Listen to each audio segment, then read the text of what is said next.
What we gonna do right now is go back, way back. Give me your friend.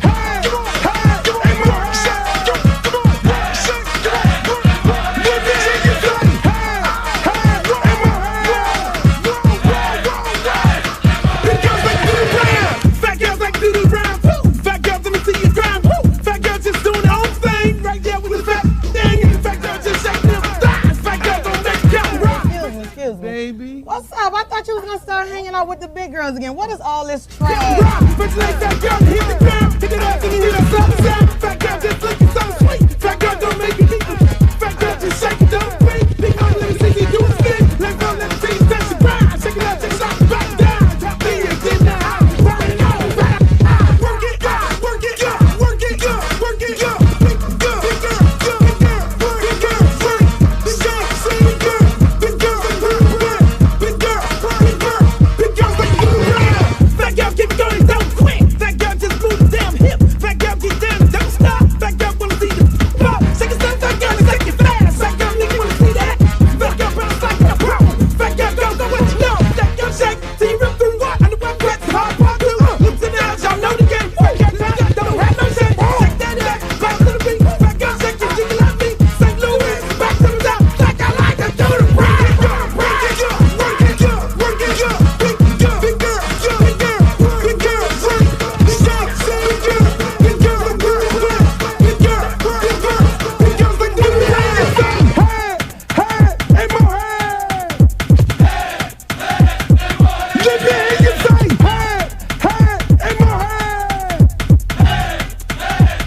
big girls like do the rap. Shake, work, shake, work, shake, work, shake, work, shake, shake, work, shake, shake, work, shake, work, shake, work, shake, to the ground, to the ground, to the ground, to the ground. Now sick of this. Now I want to show y'all a real show with the big girls.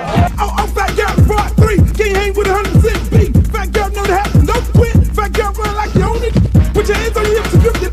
Now new, I'm gonna look like it off the that. Fat girl, bring the crew to top the ground. If not, I'ma pull the business down. Fat girl, bounce hot, stop tripping. If you do, get chicken and hot bitch. With a lot of rock, come to the night speed. I really shit, get the day to wear a tee. Bounce fat girl, show the boys a shot. If you see if the fat or not, don't put fat girl, y'all like the ground. Let you out, let me see y'all do the rap.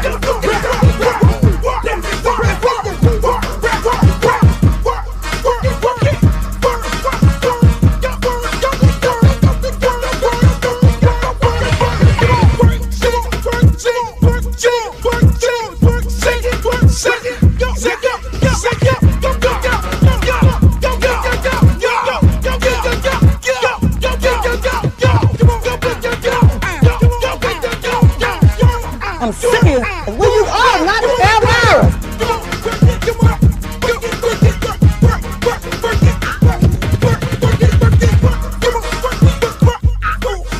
Oh, not the Britney Spears. Hey, how you doing?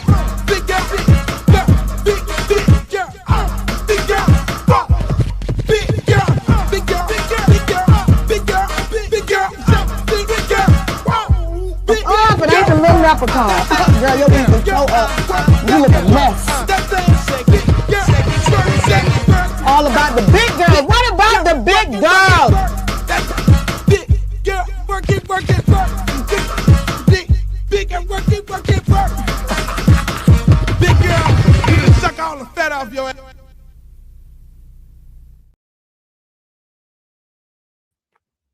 Yo, what up, y'all? Welcome to another edition of yours truly, Uncle Luke, The Luke Show, the podcast. We are live. Today is Tuesday. I know I normally go on Monday, Wednesday, Friday, but this is the day after. This is the day after. I'm gonna keep myself in order because I expected us to win, but we didn't. We did not win. That's what happened. Unfortunately, things happen and you don't win. Those things that happen, we're going to discuss them today right here on the Luke Show. And I'm just happy that you guys are able to join me. As you can see, I do not have a voice. It's gone because I did a whole bunch of extracurricular activities last night after the game. I'm going to tell y'all where I looked at the game, how I spent my day looking at the game, but for the most part, everything else is beautiful. I just want to thank you guys for joining me today. Hopefully we don't have any technical difficulties like we have been having for the last couple of days. Sometimes I move and I try to do the show in other areas. Like right now, this is a totally different camera that I'm working with, and maybe some different sound. And you know, we're working it out. Brother's gonna work it out. But long as you are here right now, today on Tuesday, this is a Luke Tuesday. I normally do my television show, not television show, but I normally do my radio show with the Andy Slater Sports Radio Show on iHeart Radio every Tuesday.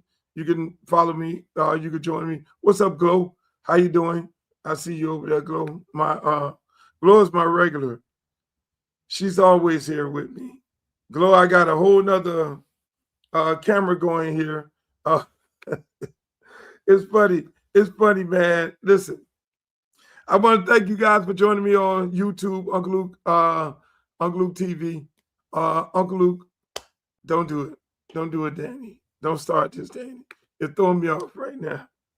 Thank you for joining me on Uncle Luke Real One, Uncle Luke Real One Twitter, Uncle Luke Real One Instagram, my fan page.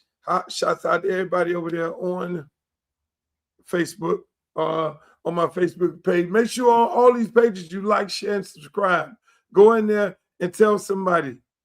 Tell somebody. I want to tell you guys this. I want to thank you all. This show is out of control. This show has gotten bigger and bigger. There are places I can't even go where somebody that saw the show and they enjoyed the show, they looked at it, they enjoyed some of the clips that we consistently pump out there to everybody. This thing has taken a whole life of its own. I didn't know it was going to be this successful this short of time, but it's not about me. It's about you. It's about you being the people that like, share, subscribe, and go and tell somebody. Whether you like some of the things I talk about or not, I just hold it up for discussion. You know, we just have conversations and, you know, I just put something different on your mind, you know, and that's what I try to do. You know, unlike what everybody else is doing, just the Uncle Luke perspective. And, you know, I've been doing this for a very long time. I started back, not now, but when I used to do the Peep Show and the Freak Show. The Peep Show is much more driven, similar, where I would go and interview people like Lil Kim and Biggie Smalls, Tupac, all these different people. I would go and interview these folks, and we'll have good conversation. And, I mean, you know, you probably look at what they're doing on the Shannon Sharpe show right now, and you say, oh, that is some unique shit, you know, but, you know, which I like the show. It's a great show, but I actually used to do that before. You know, I mean, when I interview Biggie, interviewing Jay-Z, interviewing Aaron Hall, interviewing Lil Kim, you know, even Lil Kim without any augmentation. Y'all want to see that? Y'all want to see that? Just put it in the chat.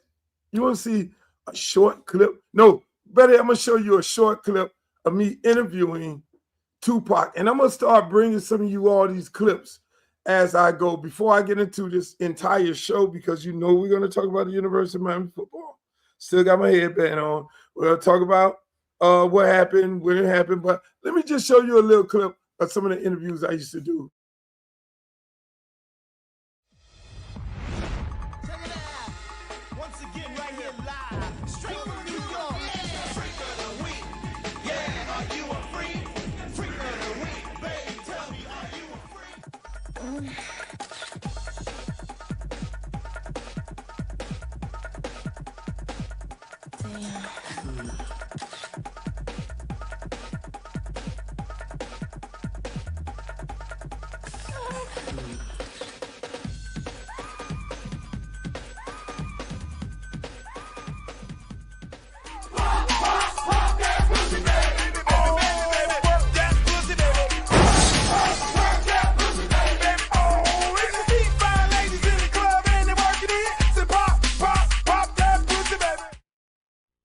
man Tupac in the motherfucking house. Yo, it's me, Luke, and it's Hennessy and Coke. And the Moet. It's 4 niggas up in here. In the fucking Moet. Yo, this is the raw show. You know, I can't even put my man. I gotta put my man in there like that there, you know, because we do that shit wild. Or you be beeping everything. Hell yeah. I be like, beep, beep, beep, beep, beep. So a nigga can talk his mind, say what he want to say. On this motherfucker here, you can just do what you want to do. Up in this bitch with Luke. Look out for the album. Johnny J. Tupac. One of my producers. Hey, I got this album. Right here, baby. It's called Euthanasia. Double album, Christmas. I'ma tell him right now. If you let a nigga talk, I'ma tell him right now. I'ma tell him right now. Can I tell him right now? Can I tell him right now? Oh, all right. Can I? Tell him the X-rated version. Tell him my friend. Can I tell him? I got some fat shit. A nigga was in jail for 11 and a half months. I came out with a lot of shit to talk about. I went in the studio straight from jail, 20 songs, double album, Euthanasia. I got a song with Nate Dogg, I got a song with Roger, I got a song with George Clinton, I got a song with Dre, I got a song with Snoop, I got a song with Corrupt, Daz, Rage, Faith from Bad Boy. Stand up, make a fuck for a buck and pay a half of what she worth. Where is he? Uncle Lou! Where is he? Uncle Lou! Where is he? Uncle Lou! Where is he? Uncle Lou! Make some motherfucking noise! Uncle Lou!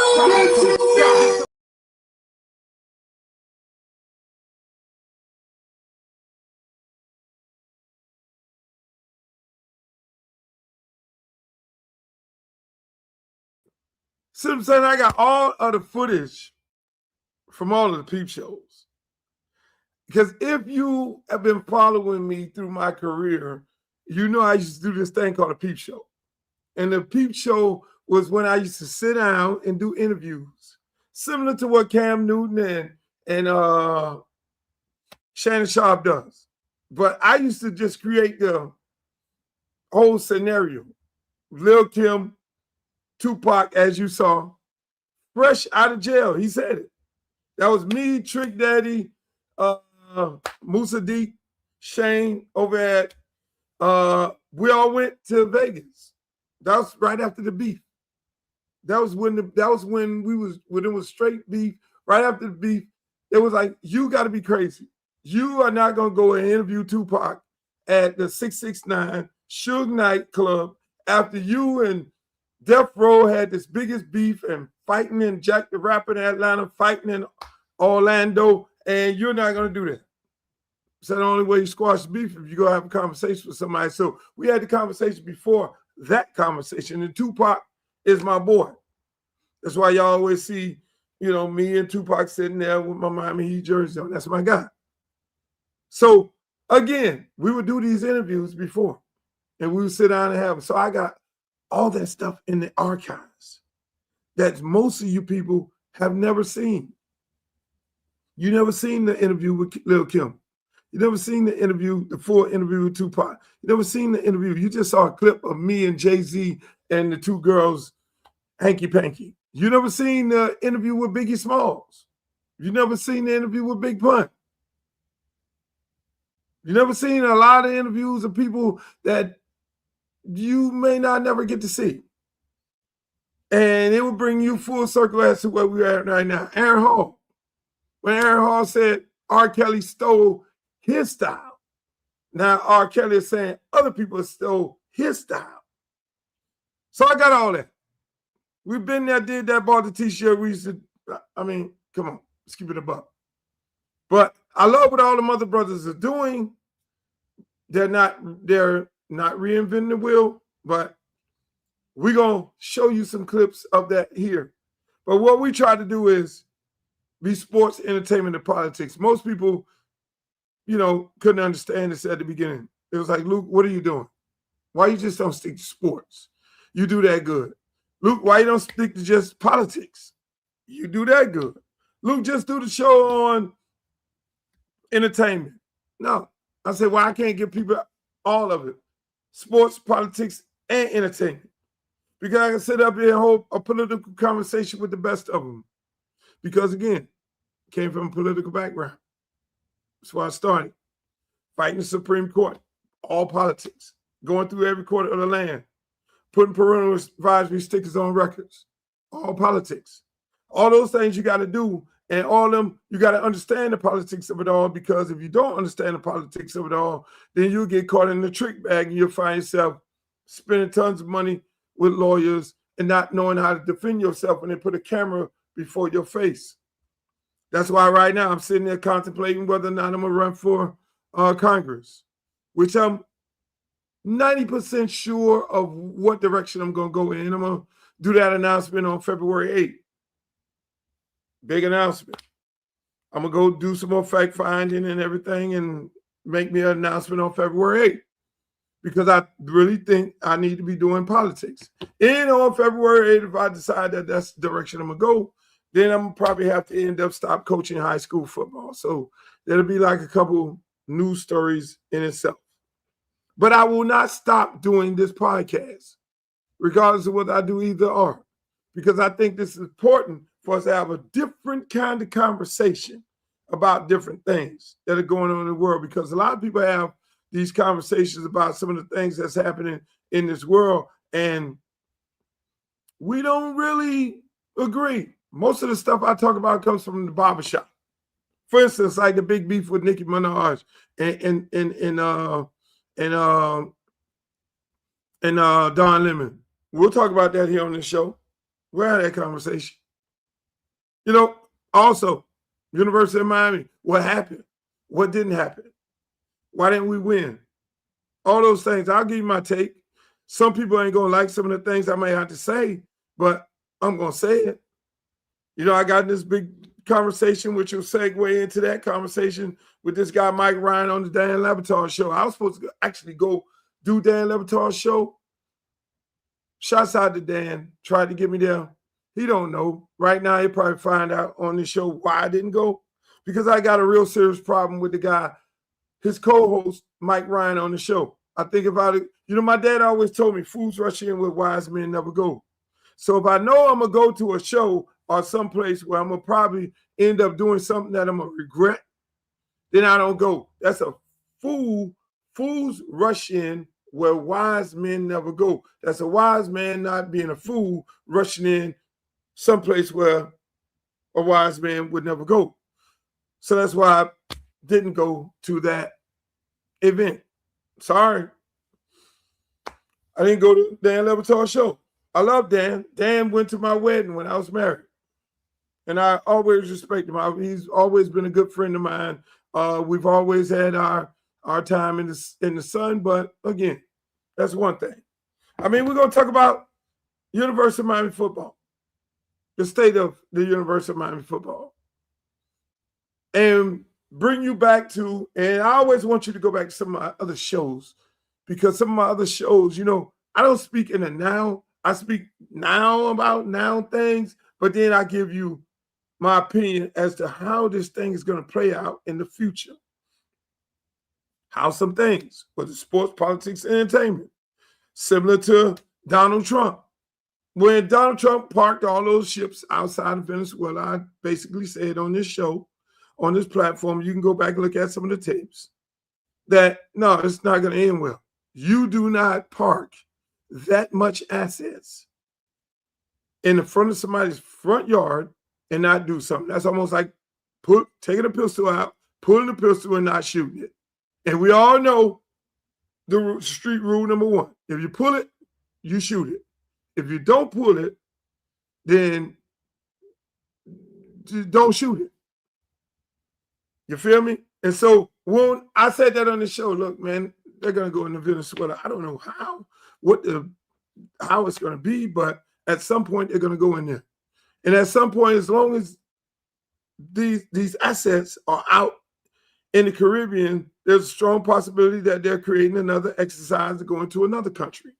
So everybody needs to be aware in that region whether or not Donald Trump is going to go into your area. And basically that is. A lot of people sit up here and they tell me, hey, Luke, this is all fucked up. And why is he doing it? Whether you believe on one side or the other. But I always say, elections have consequences. People ask me, I don't do protests. I protest when I go to the poll. And I protest when I get on any of my platforms and say, you need to vote, you need to vote. I'm always endorsing a candidate. Sometimes I don't endorse because I don't like either candidate. Some people firmly believe that I should endorse no matter what. I like Kamala Harris. I endorsed her. I thought that was very important. Everything she said, pinpoint that was going to happen in this administration, she said it. Am I mad at what Donald Trump is doing? Fuck no. Because Donald Trump won the election fair and square. He gets to do what the fuck he wants to do. And if you don't like it, you got 4 years to deal with him. You got a midterm. Get your ass out there and vote for people who are not going to allow him to do the things that he's doing. So when everybody sat there and all these white people running around out here fucking protesting and all these Mexicans and all these Venezuelans and all these Latinos who didn't vote for Kamala Harris because she was a black woman and they couldn't stomach themselves and vote for a black woman, all these white people in rural areas who are losing money because of tariffs. You made the bed, you got to lay in it. So whatever Donald Trump does, he can do what the fuck he want to do. Do I have beef with what he got? No. You got the microphone, you get to spit what you want to spit on there.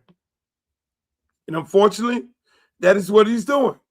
And you can't be mad at him. That is what the fuck he's doing. So I talk about all these different things on this platform here. You know, I talk about Congress. I talk about NIL. Where we're at right now, NIL. You know, I was trying to bring up a clip because I heard a clip of Charles Barkley talking about NIL. And I thought it was the most asinine thing I've ever heard. Charles Barkley talking about NIL. Now, I can understand some of the things that he's saying. I can understand some of those things. But let me let you all listen to it and we'll dive into it. There we go. Charles Barkley. That phrase, general manager, being thrown around the way we do now. You know, this is how crazy our country is. We've actually screwed up college athletics, which used to be the greatest thing in the world. Yeah. And we how bad we are as a society. How do you screw up college sports? And I'm not against the players making money, but I think the model we have now is unsustainable, where you have to come up with tens of millions of dollars every year to pay college players. Like, yeah, I'm not in for that. And I've said before, I've given more money to Auburn, legal or illegal, than any athlete in the history of the school. And the notion that I'm going to come up with a couple $1 million every year so we can be good at basketball and football, that's the stupidest thing I've ever heard. Now you have to do it every semester. They're leaving at the end of a semester after you already negotiated. And so you can't say on one hand you believe in, because you got to give out money every semester for college athletics. You can't say you believe that the kids should be making money. It's a big debate. It's a big debate. It's a big, full-fledged on debate. And I want you all to be smart about this.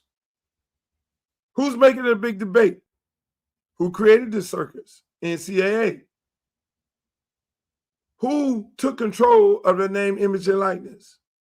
College players. They went in and sued because people were illegally using their name, image, and likeness for profits. You see right now, before NIL and before these collectives, how much money was generated, how much money was available. Let's say it like this, how much money was available that they were not paying back 5-10 years ago. And the amount of money that they're paying right now. Have you ever thought about that? So if you had all this money available that you have right now today, you had the same amount of money available before when you wasn't paying no college athletes. I remember a short time ago when there was a basketball tournament. And there was a young man that was in the hotel and he got suspended because a coach bought him a pizza or he left the hotel or something like that because he was hungry. And it was against the rule if the coach would have bought him a pizza. That's what it was. Because he hadn't had his 3 square meals as if he was some kind of slave. And he couldn't give him no money to go buy a pizza because that would have been an NCAA violation. But here we are right now today when those college athletes did what? They sued, and they're suing every day. A kid sued because he felt like he didn't get opportunity to play 4 years of Division I football because he was in junior college.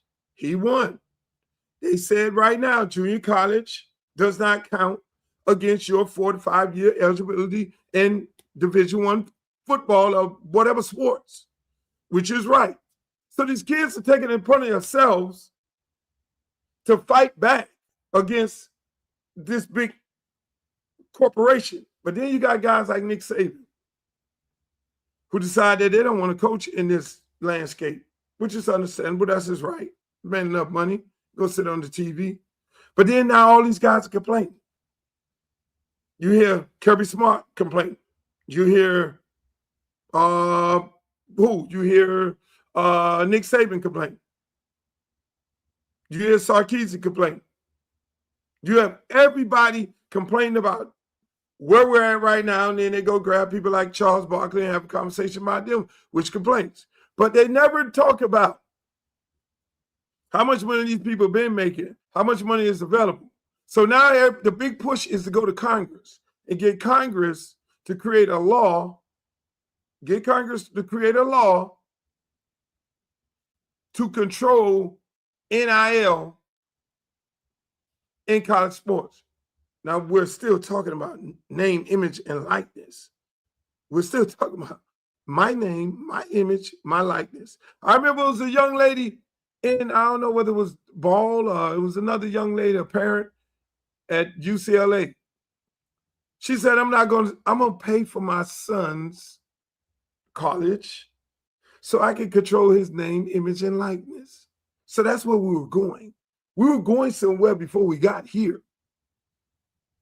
It was getting ready to get real messy because these universities and the NCAA was taking advantage of these young men, selling them jerseys, selling them videos, selling that game that everybody wants to play, getting these big-time contracts on TV. So now they want to regulate it. But the question becomes, who's trying to regulate it? The NCAA, the presidents, the commissioners. Who has a say in this?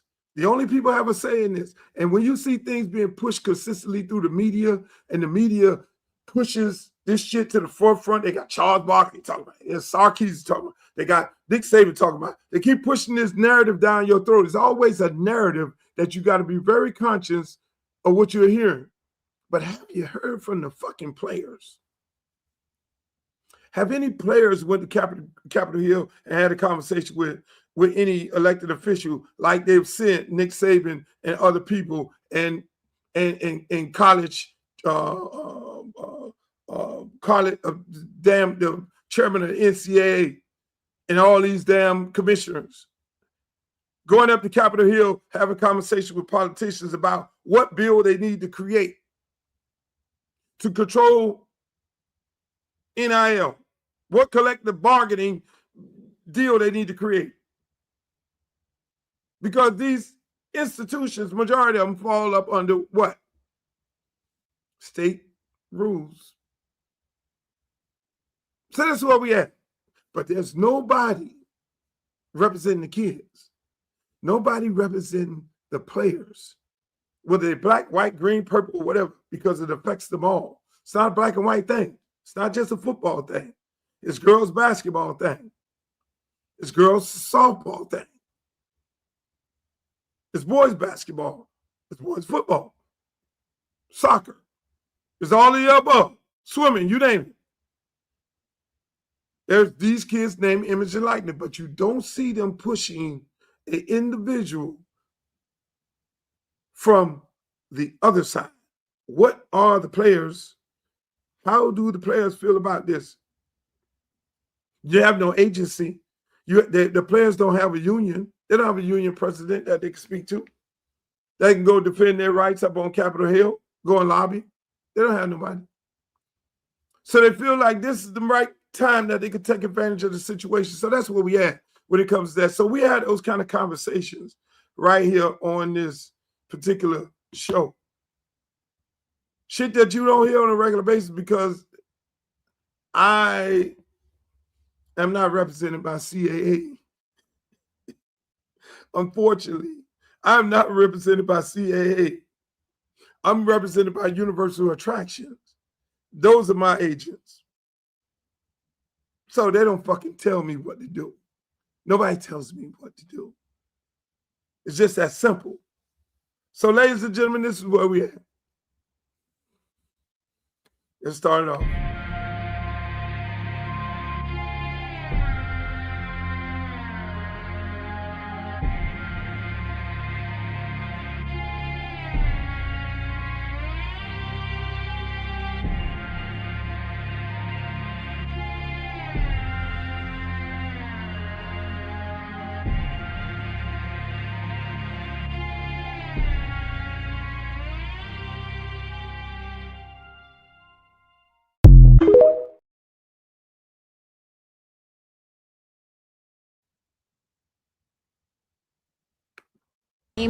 Winning interception, just sealing the deal there. Take us through that play.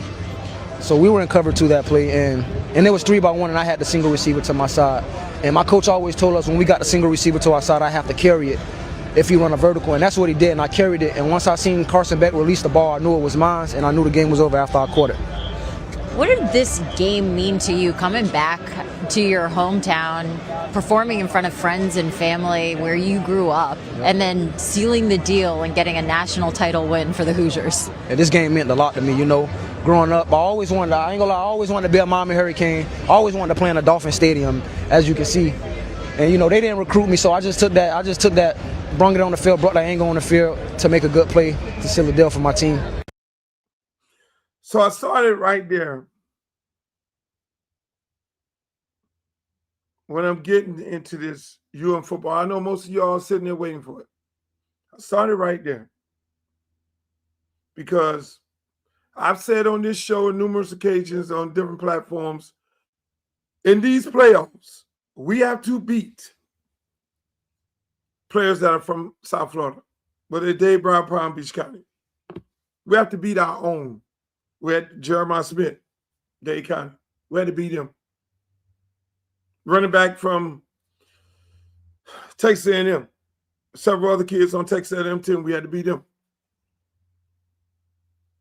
I think it was a couple players on our Ole Miss team, we had to beat them to get to this point. We had 2 players, 3 players. Everybody focused on Mendoza. And I'm going to get into Mendoza. But you didn't focus on Ponder. DB from Chaminade. Number 5. 22, you just heard from. Redshirt Jr. from Miami Northwestern. Redshirt Jr. from Miami Northwestern. Now, I want you to keep that right there. Redshirt Jr. from Miami Northwestern. That means he's been there for about 3 years.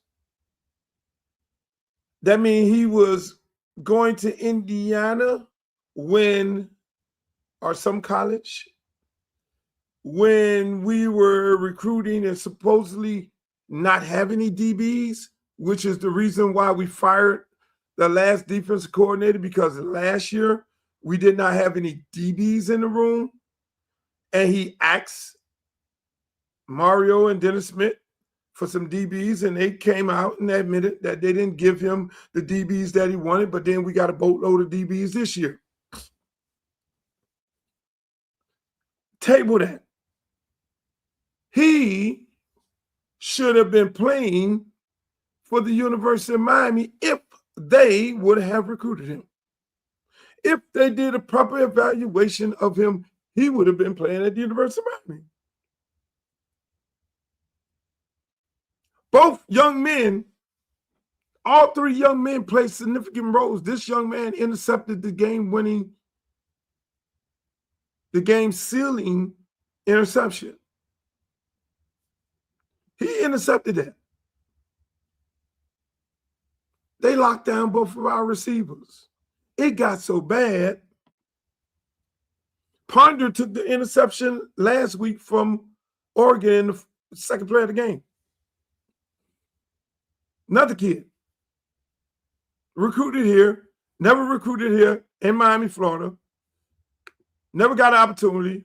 Came in here with a chip on his shoulder, just like they said, on a consistent basis. They recruited me. I had a problem with that. 2 DBs, 2 lockdown corners. Why are they locked down, Luke? Are you over-exaggerating this? No, they're locked down because they allowed their defense at one point to go into a fucking 6-1 box. They stayed in a 50, which is a bare front. They stayed with 5 linemen. When you can go 5 linemen, you trust your cornerbacks. When you can go 5 linemen, you got to trust your cornerbacks. You got to trust that they're able to lock down these receivers that we got in the portal. Speaking of got in the portal, this is where people, you know, I can talk about it now, and I wanted to wait until the season's over with. Everybody, when I'm critical of the receiver coach Kevin Beard, in my opinion, and I said it last year was the worst receiver coach. Everybody say, well, how could he be the worst receiver coach? And he has the best receiver, Restrepo, of all times at the University of Miami. What? My dog could be the best receiver of all times at the University of Miami in a Shannon Dawson offense. Because if you know a Shannon Dawson offense, all they do is throw to the slot receiver. Malachi Tony is special. Malachi Tony is playing the position of Restrepo. He's getting those same balls that Restrepo got.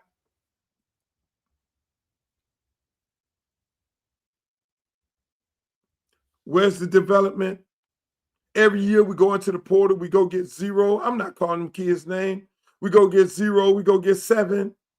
It's not their fault. A kid from BYU, another kid from LSU. And what did we do?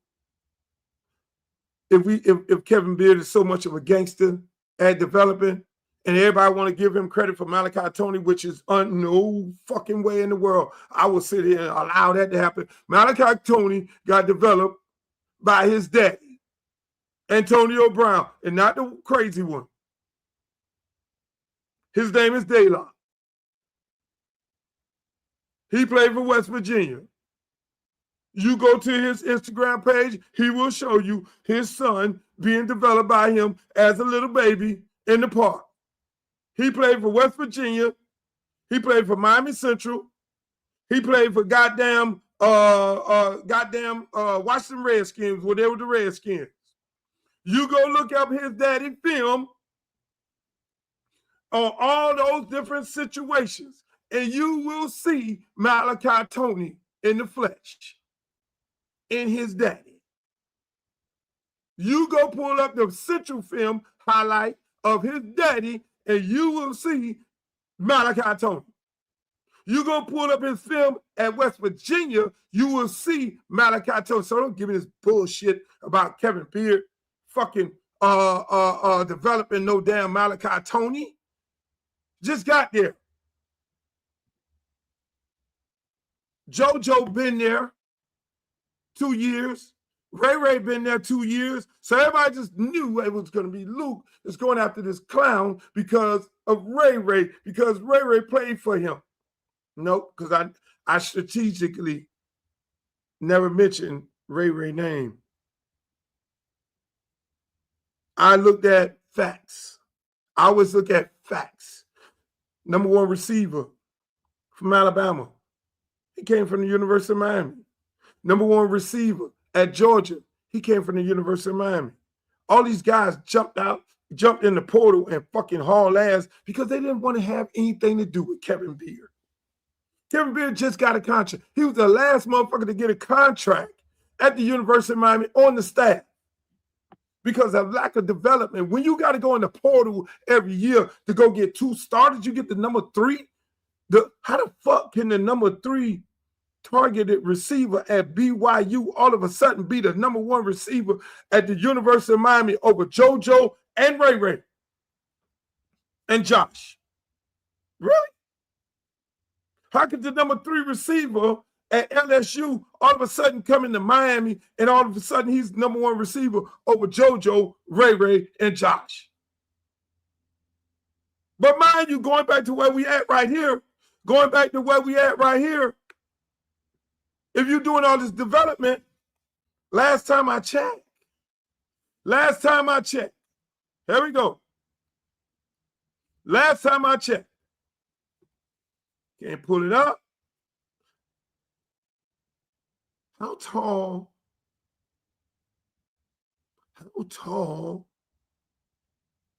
is Ponder? How tall is Ponder? Please tell me. Somebody tell me how tall is fucking DeAngelo Ponder? DeAngelo Ponder is 5'9", weighs 170 pounds. So you got these big time fucking receivers who's supposed to be all that in the world, and Ponder could lock your ass down. It's the difference. Dade County football. So you throw Dade County football receivers in the garbage for some fucking people from out of town. And then what happens? In the biggest game in the last 20 years, 25 years at the University of Miami, 2 kids from South Florida playing cornerback, Ponder, and another kid, Jeremiah, from the West, lock your ass down. Look at the film. Don't look at me. Film don't lie. People do. We couldn't get off the press. We allowed them to line up 6 motherfuckers in the box, 8 motherfuckers, 6 down linemen at one point. That's when Fletcher bounced it out. Thank God we did that. Then it was 5-2 most of the time, man-to-man coverage. We couldn't do shit because our receivers play soft, everybody but Malachi Tony. And then we don't rotate JoJo in the game enough. We just throw him in, throw the ball to him right now as if he's a fucking robot. But again, people, it's not all there. It's enough to go around. Because this shit right here, kind of 2 people rushing. Count them. You got 2 people rushing the punt. This guy, number 87, the starting tight end. See, when you have a starting tight end, that means you got to take a receiver off the field. What happened to best 11 on the field at the University of Miami? What happened to the best 11? What happened to the fucking best 11 on the field? So everybody wants to throw Ray Ray versus Malachi. No. In the words of Andre Johnson, everybody plays fucking receiver. You play in all the positions. That's why you saw Malachi being able to move everywhere. So I hate when they come with this silly ass notion that, oh, it's Ray Ray against Malachi. It's JoJo against this one. It's this one. It's Josh against this one. No, everybody play every position. So I go to this guy here who let the punt get blocked. Who let the punt get blocked for a touchdown? The tight end. Who ain't blocked nobody. Go look at the Louisville film. He ain't blocked nobody in that motherfucking game. So when you put him in the game, you have to take out a receiver. I always envision JoJo, Ray Ray, Josh, and Malachi. That's what I envision. But they all never got an opportunity to go on the field. And people wonder, when shit like this happens at the University of Miami and other kids go to other schools and they can win a championship and they can come lock down these motherfuckers that y'all brought from somewhere else, They go to those places. See, the thing is, what we're in right now, why we were so irrelevant for the last 25 years, because we got all these numbnut head coaches to come in here and not listen to the community. They did not listen to the coaches at Central, Northwestern, and Edison, and Columbus, and Heritage, and fucking Chaminade. We're only one group. We'll tell you who is who. The guy who developed, the guy who intercepted the ball, the guy who developed the motherfucking kid who intercepted the ball. That guy, name is Whitehead, a guy who I took off the park and made him my defensive back coach at Miami Northwestern, and he stayed there. That guy is about that big. That guy is responsible for more first-round defensive back draft picks in all of high school football. You don't hear about his name. Carlton Davis, second-round pick out of Auburn. He'll be playing for the conference championship. He developed Carlton Davis. Yeah, I was the defensive coordinator, but he coached him. He coached Artie Burns, first-round draft pick. He coached him. He turned Artie Brown from being Artie from being a goddamn track motherfucker to a goddamn football player. He coached Baker, another first-round pick out of Miami Northwest. He coached this kid. He's not coaching right now because Whitehead is a scientist. He don't like the fabric of how football is right now today. So I say this. He coached that same kid. The guy who's coaching over there in Miami Northwestern right now, his name is Cox. Cox coached this Chaminade kid. You talking about fucking dogs. You talking about gangster-ass coaches who, if you could play for them, like Jimbo Fisher said, how difficult it is to play football in South Florida. If you saw his interview, some reason I can't pull the shit up. We are different here. Now I'll take you to Mendoza. You think for 1 minute, I don't know, who in the fuck thought we was getting ready to punk Mendoza? I don't know who thought we was getting ready to punk Mendoza. That wasn't happening. Mendoza plays at a school called Christopher Columbus. Christopher Columbus, nice private school with a bunch of resources and money, and everybody spends money at Christopher Columbus. But when it comes to football, Christopher Columbus don't duck no smoke. They don't duck no smoke. All my years of coaching high school football, Christopher Columbus never had a problem with playing the best football teams in Dade County. The white school you could ever imagine. They never duck no smoke. They never duck no Northwestern. They never duck no goddamn Central, whether it was in the division or not. They want to play you. They want to play the best. They're not like St. Thomas. I like Roger. They'll wait and catch you on a down year and then want to play. But if they know you got a bunch of gangsters, they ain't fucking with you. Columbus ain't like that. So Mendoza played in the parks down south, played in this shit, and had to get hit in the mouth. He's a Dade County kid. So when the man called timeout and called his number, you think for 1 motherfucking minute he wasn't going to get in that end zone? Damn what he the rocket scientist that he is. He's a Dade County kid. So we got beat by 3 motherfucking kids that's supposed to be on our team. What did Mendoza say?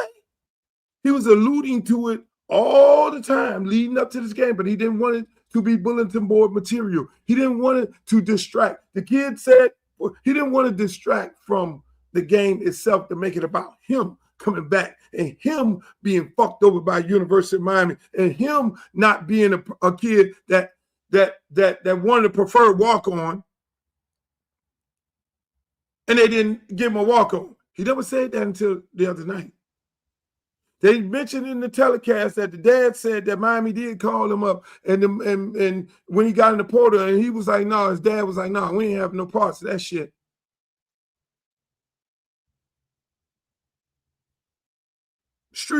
Down Streeter, Footballville, saw Mendoza at the University of Miami camp. Now, this regime ain't got nothing to do with that. This is all fucking Manny Diaz. Saw him at the camp. When you go to a football camp, thousands of kids there. Streeter saw him light it up. Streeter saw the kid from Columbus light the fucking camp up. He went and got the kid and did an interview with him. Now, Footballville is arguably one of the #1 youth sports football outlets that you could always find every now and then. I have him on his show. On this show, you saw a young motherfucker, Mendoza, and he interviewed Mendoza after he lit the fucking camp up. And how many kids go to these camps at the University of Miami, University of FIU, and they light the fucking camp up, and they don't give them an offer. They don't give them a preferred walk-on. I got a fucking kid, John Jones, went and lit every one of these motherfucking camps up wide receiver, scored 18 touchdowns at FAU, while the dumbass receiver coach standing right there, and he don't offer him. This is the kind of shit that happens. We have numbnut coaches coaching our kids. This is why our kids leave. Our kids, that kid clearly said one thing that needs to resonate with you all. And every one of them said the same thing. All three of them said the main thing. We all wanted to be a hurricane. And we getting beat by our own. We've lost every one of our own, played a major role in every one of these goddamn national championships. You saw Cook at Georgia play a major role. You saw Amari Cooper, another kid I coach, play a major role in winning the national championship for Alabama. You saw the other Cook. Hello? We registering? So yes, the whole thing is put a fence around Miami. Yeah, that's the main thing. But you got to get the right kids. Don't get with the Hollywood shit, head coach. Don't get on the motherfucking podium and say I'm only recruiting 5 schools. You don't do that. No, you just recruit football players, and you go to the trap and find out where these guys are at. Fuck this goddamn Nick Saban. What did Nick Saban say? All these stars. He said it on the telecast. If you look at the telecast, he talked about stars. He talked about these people with all these fucking stars. If I had the clip, I'd pull it up again. And he mentioned he don't recruit stars. And one of the other guys on the panel said, yeah, when you get an offer from Alabama, you automatically turn to a 5-star. He's right. He's definitely right. Because I asked Nick this question the day that I took Amari Cooper to his camp. And he offered Amari Cooper because he looked at Amari Cooper digging up every fucking body in the camp. This is after I took Amari Cooper to the University of Miami. And the University of Miami told me, no, we've already committed to a guy named Herb Waters. And we told Herb Waters we were not taking another receiver. And at that point, I was like, oh, we're fucked. We're fucked under this regime. And Golden had just got there. I was like, if that's the way we're doing things right now, because we never did these things before in the past. No, you brought your ass here and you fucking competed. That's what we did then. And that's how Amari Cooper got goddamn Alabama. Same way how Devontae Freeman, everybody like, Luke, you're taking people to Florida State. Oh my God. Really? No, University of Miami did not want Devontae Freeman. So what the fuck? Well, I'm going to just let him go back home to the Pokemon Projects as his coach?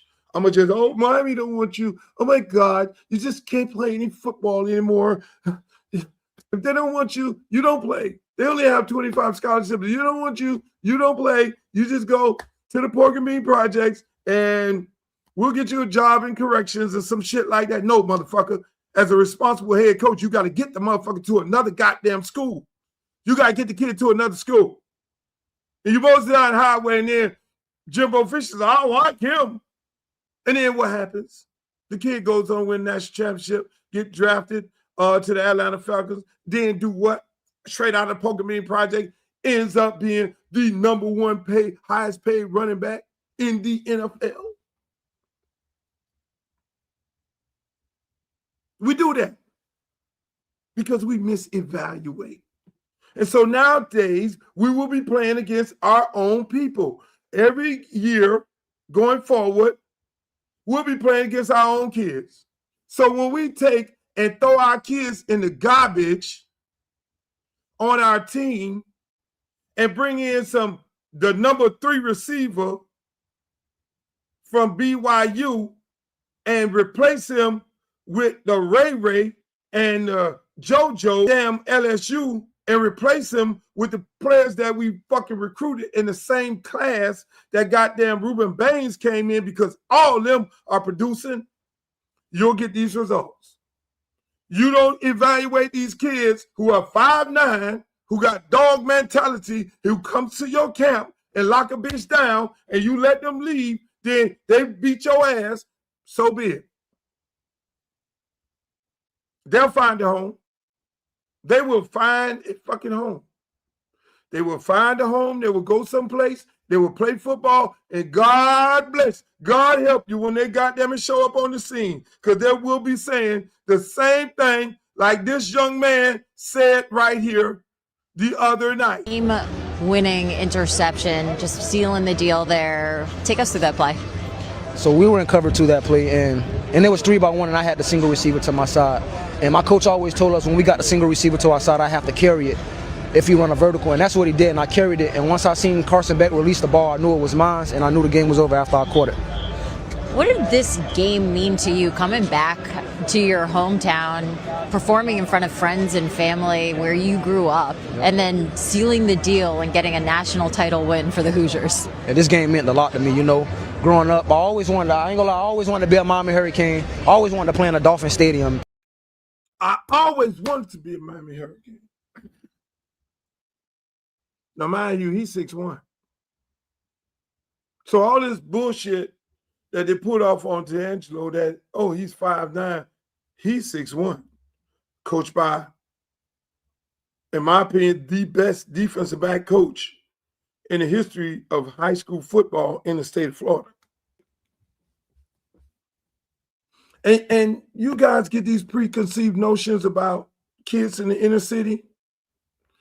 And they just niggas. The ones who go to Northwestern, Edison, and Central, they just niggas. No, I want you to hear him talk again. How articulate the kids from the inner city of Miami talk. That's why I rep my guys. I'm going to get on Mike Ryan in a minute. There we go. Game-winning interception, just sealing the deal there. Take us through that play. So we were in cover 2 that play, and it was 3-by-1, and I had the single receiver to my side. And my coach always told us when we got the single receiver to our side, I have to carry it if he run a vertical, and that's what he did, and I carried it. And once I seen Carson Beck release the ball, I knew it was mine, and I knew the game was over after I caught it. What did this game mean to you, coming back? Oh, no, they go, yeah, well, you know, I just intercept the ball, and, you know, I just can't. That's what y'all expect of our kids in the inner city of Miami. Y'all expect that. See how articulate that man broke down that game? See how smart he is? See how he described the play? What a mighty fine young man from the inner city of Liberty City. You see when Malachi Tony put on his shit, it says Liberty City. So everybody has a tendency of underestimating our kids from the city of Miami, from Liberty City.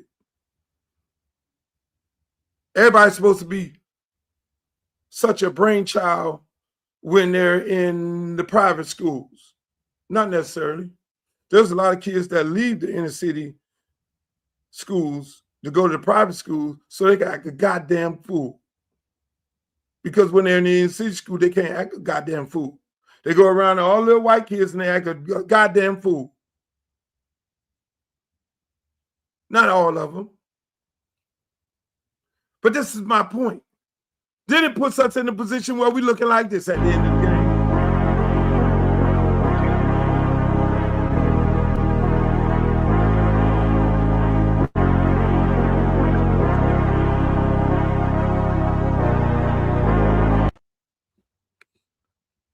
That group of guys, D-Lou, Jason Titler, defensive coordinator, that group of guys did every fucking thing they could possibly do. Welcome to the show, my man Streeter. How you feeling, my brother? What's going on, man? This is Footballville Streeter. This is the guy I was talking to y'all about earlier. I was talking about you earlier. About what? I was talking about you. I was talking about how you interviewed Mendoza after he lit up the University of Miami camp, and then Mendoza got on the stage last night and said they wouldn't even give him a preferred walk-on. How you saw it, how you saw all these other kids, Streeter, because you've been covering youth sports for God knows how long.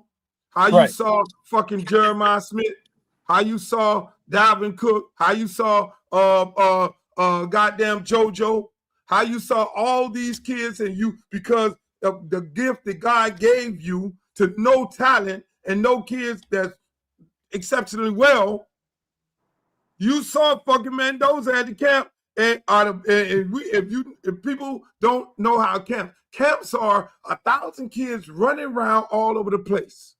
And how camps work in college, the college coach has a fucking list like this of people he looking for. It'd be 1,000 motherfuckers running around the camp, but they all look the same, right? Yeah. They don't give a fuck about them. They already have a list about 12 kids that they need to look at while they're at the camp. Everybody else is just their fucking making up numbers. So there are kids that light that bitch up, and they be like, "Oh, well, he's not on my list." How did that come about that you interviewed Fernando Mendoza? I interviewed just a few kids. He had a good day that day. He had a good day. He had nice eyes. He's always a tall kid. So I pulled him to the side. I had seen him in other settings, like in 7-on-7 and things of that nature. So I put him to the side, man, and just spoke with him. And I was kind of I spoke to him. I was kind of brash. I was kind of like it was kind of like a funny back and forth. Because sometimes when you interview kids, man, people think it's not easy interviewing kids because a lot of times they're not full of words. But he was. But I knew I've seen Mendoza. I knew him and his dad, man, and I knew how much work his dad put in to his craft. I saw him move his son around, and that day he was at Berlin, and Berlin is a running school, Luke. So basically, yeah, he sent him to Berlin just to get him. Columbus. Yeah, just to get him on the field. Like he sent him to Berlin so he can go get some starts. Then he transferred over to Columbus. That's amazing. I mean, it's a hell of a story. I mean, to see that clip of you interviewing him, and seeing what his kid come in. Now, I was talking about two players that Miami didn't get, that came here with a chip on his shoulder outside of Mendoza, who obviously had a chip on his shoulder also. Ponder and Jeremiah. Ponds and Jamari Sharpe, which is who? Which is Glenn Sharpe's son, right? Yeah. Talk about those two gentlemen playing high school ball here and why they got misevaluated at a time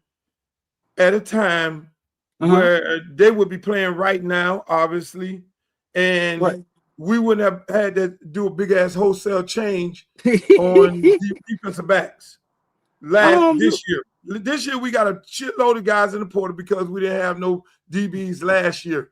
And if we had these guys and we recruited these guys in the class that they were supposed to come in, they would be here. But just, I mean, Look, talk I think about this is what I think. Kids. I think some guys, Ponds was like a 3-star 5'9" DB, right? And I think Jamari was a 3-star. Both talented kids, but I think sometimes Miami, when it comes to the stars and things of that nature, they recruit. You know what I'm saying? They recruit a higher kid when it comes to the rankings, right? Rarely ever is it all about assessment. Oh man, let me go get this 2-star. Let me get this 3-star. He could play, right? We think he could play because people, their jobs, coaches' jobs are on the line with these guys they bring in, right? So Ponds is 5'9". He's 5'9", played on the team with God and everybody, Jeremiah, JoJo. He was on that squad, but he was a 5'9", 3-star. And I'm sure they both was just in that tier that Miami overlooked. Sort of like the kid, the Central kid this year when it went viral that KB didn't know the kid or whatever from Miami Central, or they wasn't looking at him. That tier that Miami, that tier right under the tier of the kids that Miami recruits. Luke, I'm gonna say this, Luke. There's a lot of kids down here, bro. You're not going to get them all, Luke. You're not going to get them all, huh? Correct. No, you're not. Yeah, it's too many of them. agree. Goddamn. Yeah, you're not going to get them all. Now, when they whiff on the big ones, right? When they whiff on the big ones, like Jeremiah, or allegedly JoJo's headed to NC State. God, please don't let him go. But when they start doing stuff like that, it's a greaser. Oh, did you hear that in the grapevine? Is this breaking news? JoJo is going to NC State. It's a rumor. It's a rumor. It's just a rumor that JoJo's going to NC State out there. I think D Money was talking about it today. I hope it ain't true. But when they start whiffing like that, why would you want JoJo to stay here? Selfishly, I want to be the one to cover him the same way I covered him at the Miami Garden Ravens. But what probably should happen with JoJo? You still able to cover Jeremiah when you've been covering him since he was 4 years old at Ohio State? Yeah, why would he stay here with the worst offensive coordinator in Power 5 football and the worst receiver coach? When the offense is designed to get the ball to Restrepo and 10, no matter what. Now, I love 10. 10 a bad motherfucker. He's a bad guy. But then you're not throwing the ball to nobody else. Why are we going? Why are we gonna let Kevin Beard commit malpractice? In my opinion, why would he stay here? I think it's potential for another playmaker. I think when Restrepo was here, use him in this offense. I think Horton and Jacoby George them had decent seasons, right? While Restrepo was here. Now if you get Cam Ward improvised, he came off of the bullshit that they were calling. That's why he was holding the ball to allow certain things to happen, the play develop. This guy here we just saw is no different than TVD. This is the I think it's room. I think it's room the way this man wanted to be ran. No, I think it's room. I think it's room for a receiver that can make plays. I think if they had a guy, you know what I'm saying, they had a guy like a JoJo out there, or even Josh Moore, you know what I'm saying, who should be. But you got a Josh Moore and JoJo. You have a Josh Moore and JoJo. We do, right? Duh. You're right. We do have them. But if they were available, in Kevin Beard's process or whoever process it is, that's why he got to go. Listen what I saw.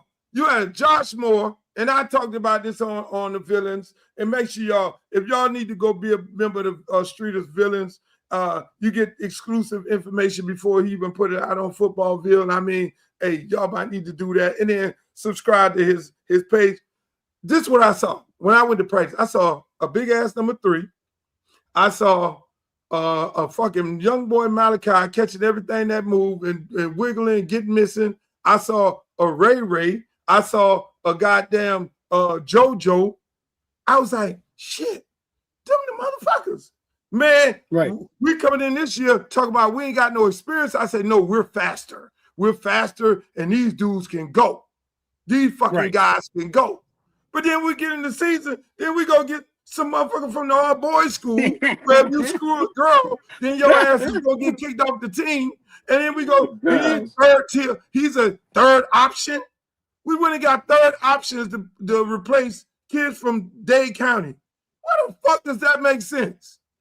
That was recruited by Nick Saban, Dabo Sweeney, Kirby Smarts, and we went and got that these kids weren't nowhere recruited by that kind of shit. Maybe LSU, man. No, LSU, man, with the Liberty first. Okay. Okay, so we went and replaced our fucking kids with no disrespect to them kids. I'm not shitting on them kids, but too late. Look, you done shit on. Too late. You done shit on. Just wipe it up. Get the tissue. Wipe it up. It's too late. It's too late. They shit on. It's too late. They shouldn't have been here. They shouldn't have been playing in that game. They should have been playing this year. Kevin Beard committed, in my opinion, fucking malpractice. Got my coaches looking sad and shit. My defensive coaches on the goddamn bench. Them boy was devastated, wasn't they? Man, Streeter. Bro, listen, and we just got in the portal and got 2 more wide receivers, 1 or 2 more. The second one seemed to be. So I don't know if this process is going to continue like the quarterbacks, but it is a weird one. It is. Why would you come to University of Miami if you're a quarterback? You're not going to play. You're never going to play. The offensive coordinator, he told you he don't develop quarterbacks. We're always going to go in the portal and get some guy and pay him $4 million. That's just the nature of the beast. That's how it all works in most college footballs. I mean, Notre Dame played their red shirt freshmen, fucking Clemson, and all these people are playing their guys. They're just saying, fuck it, I'm going to develop my guy. Right. But us and maybe a couple other ones, this goddamn Oklahoma. But Streeter, at some point, you got to be able to develop. At some point, those guys got to be able to get on the field. You would think. Why? If you got to continuously go and get a quarterback, if you got to continuously go and get 50% of your receiving core has to be transferred. Well, why the fuck did you got other high school receivers over there? Why? Why would you even come to Miami? I think kids leave and it creates holes in your roster, right, Luke? So you got to go get kids. You have to. I mean, you can't get. No, they keep them off the team. In Kevin Beard's case, some of them get kicked off. Some of them get kicked off. In Kevin Beard's case, what Kevin Beard did to Ray was horrible, and I didn't talk about. I won't talk. I'll talk about it right now. I haven't talked about it, but when I had the conversation with Ray, Kevin Beard told him, "Oh, who you think you better than? Who you think you did? You thinking that the kid never said one word to him? He came in there as if somebody had then told him that Ray said he's better than all these people in the room. That was his way of discouraging that kid, putting that kid into a position where the kid's like, Coach, I ain't say none of this, Coach. Why you coming at me like this? Kevin Beard gets in there. Oh, Ray, you think you better than Malachi? He said, man, I never said I'm better than Malachi. I never even mentioned, Coach, why are you even coming? You think you better than this one here? You think you better than that one? Say, Coach, I don't talk like that. I'm a 4.2 GPA. I'm here more encouraging them guys. I'm more of a leader of these young guys in the room here. So why are you coming like that? Well, you need to lead. Well, Coach, if that's what you want me to do, then you should say that, but don't say all these other things. That is what Kevin Beard did to Nathaniel Joseph. And Nathaniel Joseph is one of the nicest kids. It's two kids. That's what I'm thinking. Ray pretty laid back, nice dude. I never heard Ray raise his voice. Streeter, you know him. That kid don't even swear. That kid don't smoke, don't do nothing. That kid book smart. That he don't do none of this shit. So when he came to me and said, Coach, this man told me I could leave. I don't even know what's going on. Oh, you think you want to play now? That's what Kevin Beard did to him. That's what he did to him. And I said, well, did you go highlight the head coach? He said, yeah. I went to talk to Mario about the situation. And then Mario then went and had a conversation with Kevin Beard. Then Kevin Beard went back to him and said, oh, so you told the head coach about the conversation you had? You told Harpo to beat me? You did, exactly. And so Ray said, Coach, you told me I could leave. You told me I need to leave. This right now. And that's why Nathan Joseph jumped in the portal. And Mario then said to him, because he's a man, he went to Mario, hey Mario, you know, man, this guy, you know, da-da-da. And Mario, oh, I'm going to keep recruiting you. Okay, hey, coach, man. I'm like, son, you got to go where you got to go, because this is the same guy who told everybody in the alumni from William Joseph on down, oh, he dropped the ball in the Florida game. He dropped one ball in the Florida game and been in that man's doghouse ever since. That's why I was like, please let him go to Fran or somewhere else. But that's a whole other movie. Now y'all got it. Now y'all got the fucking truth. Mike Ryan. That's how that shit happened. And if you know, what you and Mike Ryan beef about, man? Ray. Huh? I never spoke about Ray throughout his career at the University of Miami, because I know how it was going to be pushed. The narrative is going to be pushed. Matter of fact, I didn't even send Ray to the University of Miami. Ray went to University of Miami on his own. Ray had double the offers at Louisville, Texas, and Texas A&M. He took less to go to University of Miami because he loved the institution called the University of Miami. He made his own decision to go there. And that fucking Beard fucked him, in my opinion. But hey, look, when you sent me the link to come on the show, I didn't know you had Kevin Beard tied to the fucking pole with a firing squad in front of him. We just started talking about this video. I don't want to talk about that anymore. I need to ask you. No, you cooking right now. You cooking. Because you don't really talk about Ray, right? You've never really talked about Ray at all. They've always assumed you was talking about Ray, right? But this What's up with you and Mike Ryan? This asshole from the Dan Le Batard show. And I was supposed to appear on Dan Le Batard show this week, and I didn't go because I know I probably did something I ain't had no business doing to this dude, Mike Ryan. There's a couple occasions that he came to me talking about Ray. He came to me at the Hurricane game. Oh, what you doing here at the game? I didn't think you was one of us. I said, bitch, I've been a Hurricane since you was a fucking diapers. The fuck you talking about? The fuck out of my face with that bullshit. Why is he talking? Right, and I'm looking around because I really want to jack his ass up at the police. Okay, camera, police, you got to look at your surroundings. This is not the place, Luther. So just walk off. And he has his kids there, and he has his little wife there. Don't do it in front of his wife, man. Don't do it in front of his wife. No, so I'm looking around like, hey, man, why don't you get the fuck out my face with this Ray shit? Have you ever heard me speak on Ray? No. But you think him and JoJo supposed to be? I say, hey, man, do you know anything about football? Because you're on the Dan Le Batard show. That means you know something about something? No, you ride Dan's coattail. Dan did all the work. You a fucking do boy.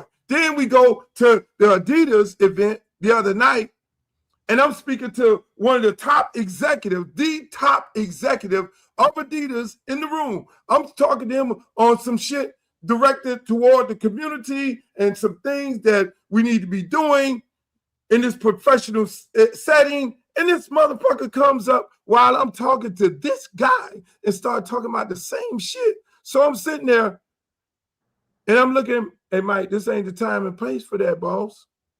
You might, well, you always talking about JoJo and always talking about Ray. Yeah, Ray was going to East Carolina. I'm looking at this dude like this.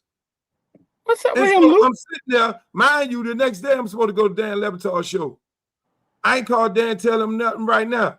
I'm like, this motherfucker. Boy. Now, if I take him around the corner and dummy his ass up, this is gonna think I'm a nigga. So I, Luther Campbell, have to restrain myself in certain settings, in certain situations, because I know it can be perceived as angry black man. So the man said, the big executive was like, is that the Mike Ryan from the Dan Le Batard show? I was like, yeah. He's like, why does he act like an asshole? Yeah, acting like a nigga. You handled that well, Luther. But why does he think he could come up to you and say that? Like, why does Bruh. he think he could talk to you like that? Because you Bruh. ain't. He think he on Twitter space. I think he low key. I think he low key be in them Twitter spaces and get himself all lathered up. But Mike Ryan, in my opinion, is a pussy. That's what he is. He know exactly where he do these things at. He know exactly what he do. He don't know football, because if you know anything about football, if me and him have a sit down conversation and a debate about football and a debate about this receiver room at the University of Miami, and we could have a Ray debate, he wouldn't know his ass from a hole in the ground. He ain't even fucking live. These guys get these jobs on these shows because somebody put them in there, and they just get on there. They play a character, some numbnut young dummy. you know how they had on what it was, what the TV show, what's the TV show where Archie Bunker and he had the one dude, young dummy, he would call his son a dummy. All in the family. All in the family. Everybody has a dummy on the show. Hey, JJ was supposed to be the dummy. On Frank Sanford, his son was the dummy. Hey, dummy, come here, dummy. You know what I'm saying? In my opinion, he's the dummy on the Dan Le Batard show. Fucking dummy. So he think see me, I'm off, and I always tell people, when you're off the stage, be off the stage. You think I'm Luke off the stage when I'm in the grocery store, or when I'm in an Adidas event, or when I'm just walking to the football game? No, motherfucker. If you want to have a conversation, you can't lose the content right here. Bring me on your show, but I won't go on your show and then say that slick shit so I can make you look like a real goddamn the dummy you are of the show. And you can be crying Mike Ryan like a little bitch. But I'm not, I won't subscribe to that. We ain't doing that. We got bigger fish to fry. Streeter. So your assessment on it, you went and you covered all these games. Do you think we need a new offensive coordinator? Do I think we need a new offensive coordinator? You know what, Luke? We've been changing coaches for the last goddamn 15 years, bro. Hold on, let me put you in the big screen. Big screen. We've been changing coaches for the last 15 years, bro. Like maybe longer than that. And keeping our offensive coordinator, well, the defensive coordinator was new. I mean, but having some continuity, right, got us to the national championship. Was it perfect? No. Offensively, was it perfect? No. The defense played lights out. You know. No, man, I don't think we need to. I don't think we need to lose Dawson. I'm gonna err on the side of continuity, man, and us bringing the same guy back and doing the same thing next year. So I say no. I wouldn't say I don't agree with everything he do. I mean, but no, heck no. We got there with Dawson, and I think we could do it again. Streeter, What's up? You said you want to keep the same coaches. That is not what happened on the defensive side, Streeter. Mario saw that the defense was ass, and Mario got a new defensive coordinator. After he just paid the defensive coordinator, he made a change, and we had arguably one of the best defenses in God knows how long. So what you just said, Streeter, doesn't add up. I know you. I know you. No. You know I would. I don't think Dawson need to be changed. Dawson. Nobody wants him. He can't even get a head coaching job. What do you mean nobody in your house? Who you talking to? You and the little cockadoodle dog running around? Who you talking about? Nobody. You were just in there with the villains today. They kind of torn between the two. Nobody don't want to fire Dawson. Streeter, if you had a number one pick in the draft, Cam Ward, and you're the quarterback coach, and you're the offensive coordinator, that should justify you getting a big time head coaching job. Am I right? It should. I mean, it If should. you go into the national championship, that should qualify you to being a coach at some place, Tulane or some shit, or FAU, or well, they got a coach down there.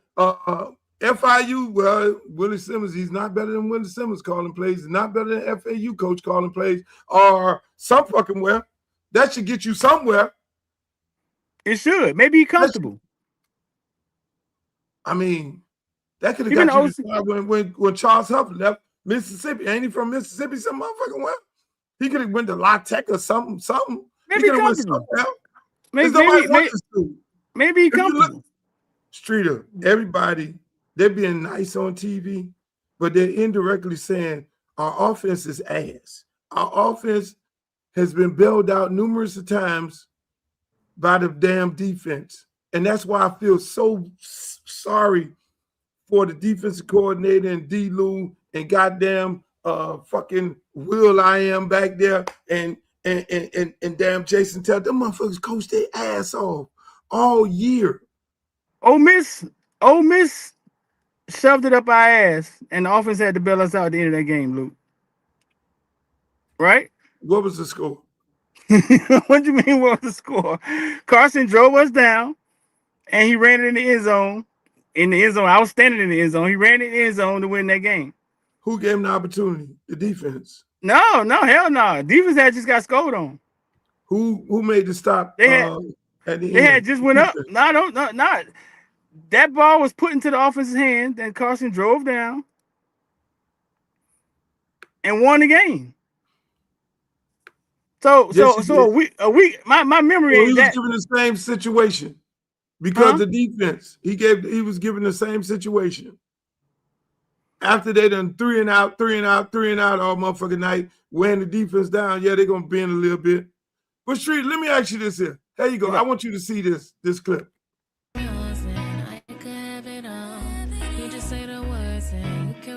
Nothing in this world I ever wanted more. Nothing like them girls I ever loved before. I said what I said and I'll say it again. I'm the best for you and it is what it is. What was going on? Let me see it one more time. what was going on?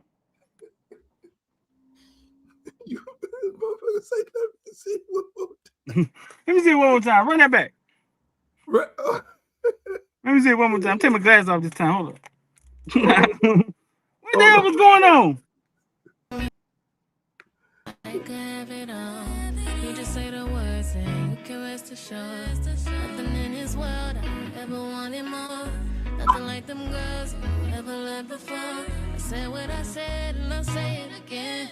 I'm the best for you and it is what it is. That's before the game? Huh? What you trying to get me to do? That's before the game? And who did she kiss? Who was that? That was a lady with a number 0 jersey on her outfit. Not the porn star, or just somebody girl? Who's a porn star? You know they got the porn star who was crying last night, who be out at all the Miami games. She go to University of Miami. Allegedly, she's enrolled. That was somebody's girlfriend kissing them before the game? I mean, when you look at the face, it look like a lot of makeup. What? You know, there's what they call booby trap Tootsie's makeup, and then there's makeup at the church. Well, where are we going with this, man? What am I supposed to be figuring out? I just asked you a question. I mean, you're a reporter. You know whether it's the beginning of the game or the end of the game, but I'm pretty sure it's not the end of the game because the confetti was on the fucking field at the end of the game. Yeah, the confetti was everywhere. Hey, at the end of the game, this was the fuck was going on. And this dude right here, number 8 for Indiana.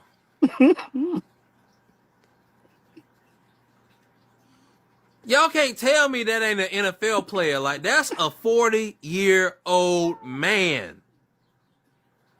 What? That's a 40-year-old man right there. Why he in all gear? Why he dressed out? That's a 40-year-old man. Who Why is he number dressed 8 up? for Indiana? That's crazy. Ain't no way. Ain't no way. Like something happened to his face or something, right? Like he was in a fire or something, man. Hey, Streeter, I can't make this shit up. Hey, that mother tough, boy. The man, he's a grown motherfucking man. What you think? Bro, listen, Luke. When that game started, man, I realized right off the bat I miscalculated how athletic and how powerful they was. When 3 caught that ball and then just shrugged our goddamn safety off and just kept running, and how those running backs was hitting that hole. They are very talented college kids. Like I don't know if they're No, they ain't NFL college guys, kids. right? They're old. They're Yeah, old they people. old. With the key to it is getting your legs up under you. Most people will say they got to get their legs up under them. They're old people. Streeter, what the fuck? How old is? Okay, number 8 for Indiana. Okay, we're gonna find out this motherfucker age. No. I think I did it already. I think he was recruited like in 2020, 21 or 22 or something like that. He signed. Number I 8 think for Indiana football team. Okay, come on, Google. Google moved too motherfucking slow. How old this motherfucker is? they saying he a redshirt sophomore. Let's see. There's 2 of them. We're 8. That's Black. Black is the running back.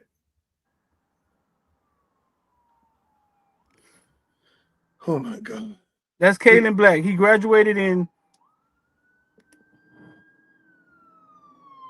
Oh yeah, he's just a sophomore. He just look old. 2024 out of They said Virginia. you're redshirt sophomore. Yep. Looking like that? 211. He looked 5'10", 211 pounds. No, it looked like something happened to him, man. Like he got into an accident or something. Like his face burnt or something. Something ain't gonna look right. Now I think Cooper old. I think Cooper, the wide receiver number 3. I think he old. This is hardcore for me.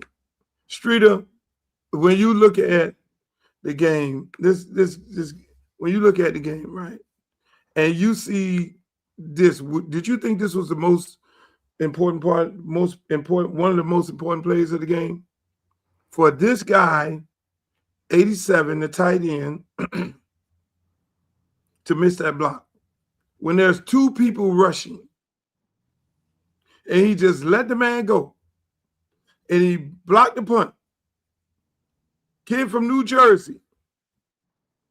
I mean, what do you say? I think it started with Malachi was trying to make a play. I think it get to a point in the game where you could see Malachi pressing, right? He realized, okay, I got to make a play. Malachi ain't got nothing to do with this motherfucker here punting.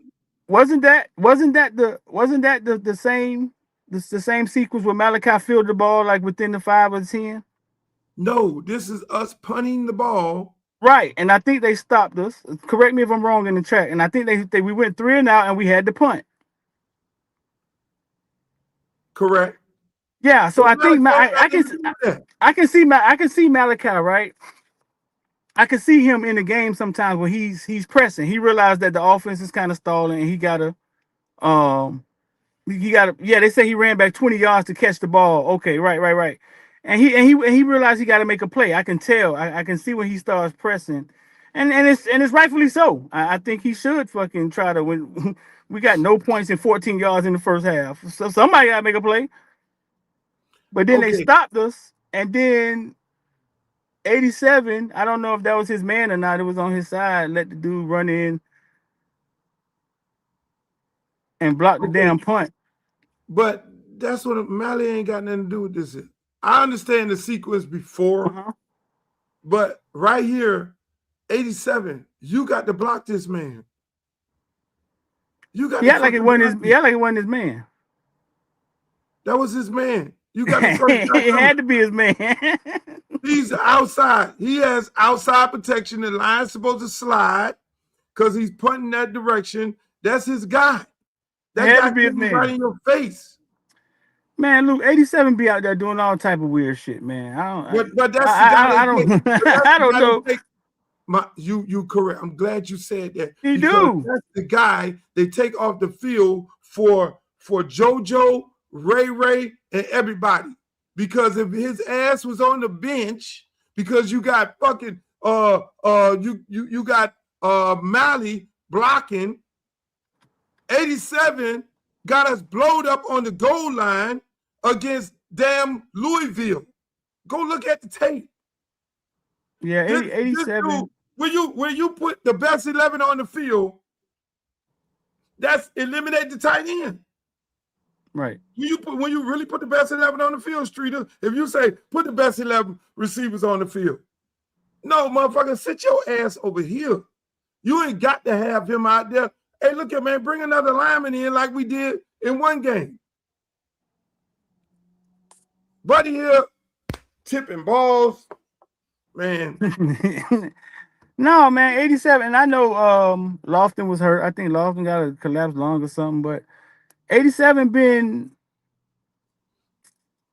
pedestrian the whole, you know what I'm saying, this entire year, bro. It's like I think he caught a ball last night. You know what I'm saying? I think he made a big catch last night, a big first down or something like that. But yeah, we with the transfer portal here, we have to be better. We got to be better than 87. Like we got to.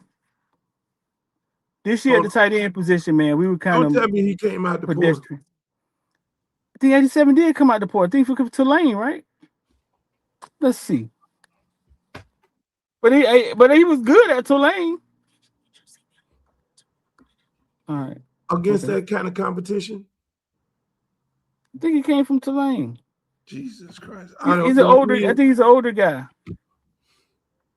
Older guy doing. Yeah, I think he's an older guy. Yeah, I think he's an older guy. I think he's an older guy. You know, they've been erring on the side of experience. They trust the older guys. Streeter, you off camera for some reason. I got your logo. Hey, let me ask you. So when you went in the press conference last night, did you get to speak to some of the players and some of the coaches? How emotional were these good folks? Luke, when Carson threw that interception, I went and found my lady. She was there helping me last night. I got the fuck out of there. I didn't want to ask no questions. I didn't want to. I didn't want to do that dog and pony show last night. That's what you're supposed to do as a journalist. You're supposed to go in there and do like the lady from goddamn. You call me a journalist? I ain't no journalist. Ain't no journalist. I'm media. But no, okay, I got up out of there, man. It was too much. Like watching the boys. You were hurt. You were emotional. I wouldn't say I was hurt because you and your lady was emotional. We weren't supposed to be there. Go home and cry on each other. We weren't supposed. No. I wouldn't know, dog. It was nothing like that. Nobody cried. I got my cotton bowl hat on, dog. Right. I got to experience every last one of them bowl games, Luke. And I'm gonna tell you, I wouldn't trade it for a thing. You know what I'm saying? The shit was the experience. The experience was watching the team that we didn't think was gonna make the playoffs start kicking people ass in the postseason and end up being one of the last two teams. No, man, how could you be mad at the end of that? Right? I think we ran into a team that was better than us. There was a more cohesive team. Like on paper, we're better than them. But between those lines, they executed better than us, and they didn't make mistakes. And they came in with vengeance. Yeah, they had chips on their shoulders that nobody knew. they had chips on their shoulders, all of them, from the quarterback to both of the cornerbacks. But I tell you, and they were the difference makers. Yeah, I wouldn't trade it for the world, bro. I wouldn't trade it for the world. The experience was all that, man. So nah, I wasn't angry, but I was dejected, bro. At our home field, they got 60%, 65% of their fans in our fucking stadium. And when the clock went zero, red and white confetti went up in the air as our boys walked off the fucking field, crying with the air filled with red and white confetti. And I created a video, man, that I showed to the villains. You know what I'm saying, like a 3-minute video, so they can see and actually be in that moment. But I think that made the team better. I do. Luke, you know you gotta get your ass kicked sometimes, Luke, to become better. Come on now. Streeter, you gotta get your ass kicked to become better. Right. You gotta get your but what they say the word insanity is when you keep doing the same thing. And some shit doing the same thing over and over again. Doing the same thing over and over again is insanity. Yeah, that's what it is. It's a sign of insanity. I think. Listen, let me just say this, people. You see, I got my hat on. And I've tweeted this. I commend Mario for the season he had this year. I wholeheartedly think he's on path of doing the right thing. I know Mario make changes every year to get better as a program, him as a coach, as an institution. That's why they got to where they're at. He went and upgraded the defensive side of the ball. He went and got D. Luke. He went and got a defensive coordinator. He went and got Will. He got some experienced guys on that side of the ball. That's why that side of the ball performed at a very, very high level. He has very, very high level. If the defensive coordinator choke on a chicken bone, goddamn Jason Taylor could call the defense. Will could call the defense. D. Luke could call the defense. Now, when you look at the offensive side of the ball, I think that offensive side of the ball has to meet the standards of the defensive side that he's created. Now, this is all Mario. And he went in and got some players to help on the defensive side of the ball, which they didn't have. And they rotated, and them dudes did a hell of a fucking job. That's why I love what Coach is doing. And every year he makes changes. You know what I'm saying? But on that offensive side of the ball, it just cannot be him. Yeah, it cannot be him. He needs some help. And Mirabal and the offensive coordinator. Offensive coordinator, I've said for God knows how long. They need to go down there and get Chris Perkins and let him coach the fucking quarterback, because the offensive coordinator said he don't develop quarterbacks. And for us to continuously have to go to the portal and not be developing these guys that we're bringing in there, you're bringing in a brand new guy from Orlando. He's not going to get developed. We're going to keep getting guys out of the portal. At some point, we should be able to get a guy that's being developed in the room. So it don't hurt Mario to go get this guy from down here and go let him take these quarterbacks. This damn Chris Perkins. But then now, when you look at the receiver, Beard can't call no plays if the offensive coordinator choke on the chicken bone. Right. Hey, Mirabal can't call no plays. He's doing an excellent job on the O-line. The young guy at running back, I think he's doing a good job. Right. The running back coach.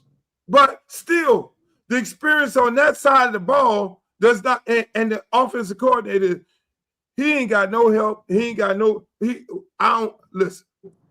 Somebody said made a great point on the YouTube channel. Go get fucking Mike McDaniels. If you don't get no job, go get that motherfucker. You think Mike want to come to college? If he don't get no job, he gotta go do something.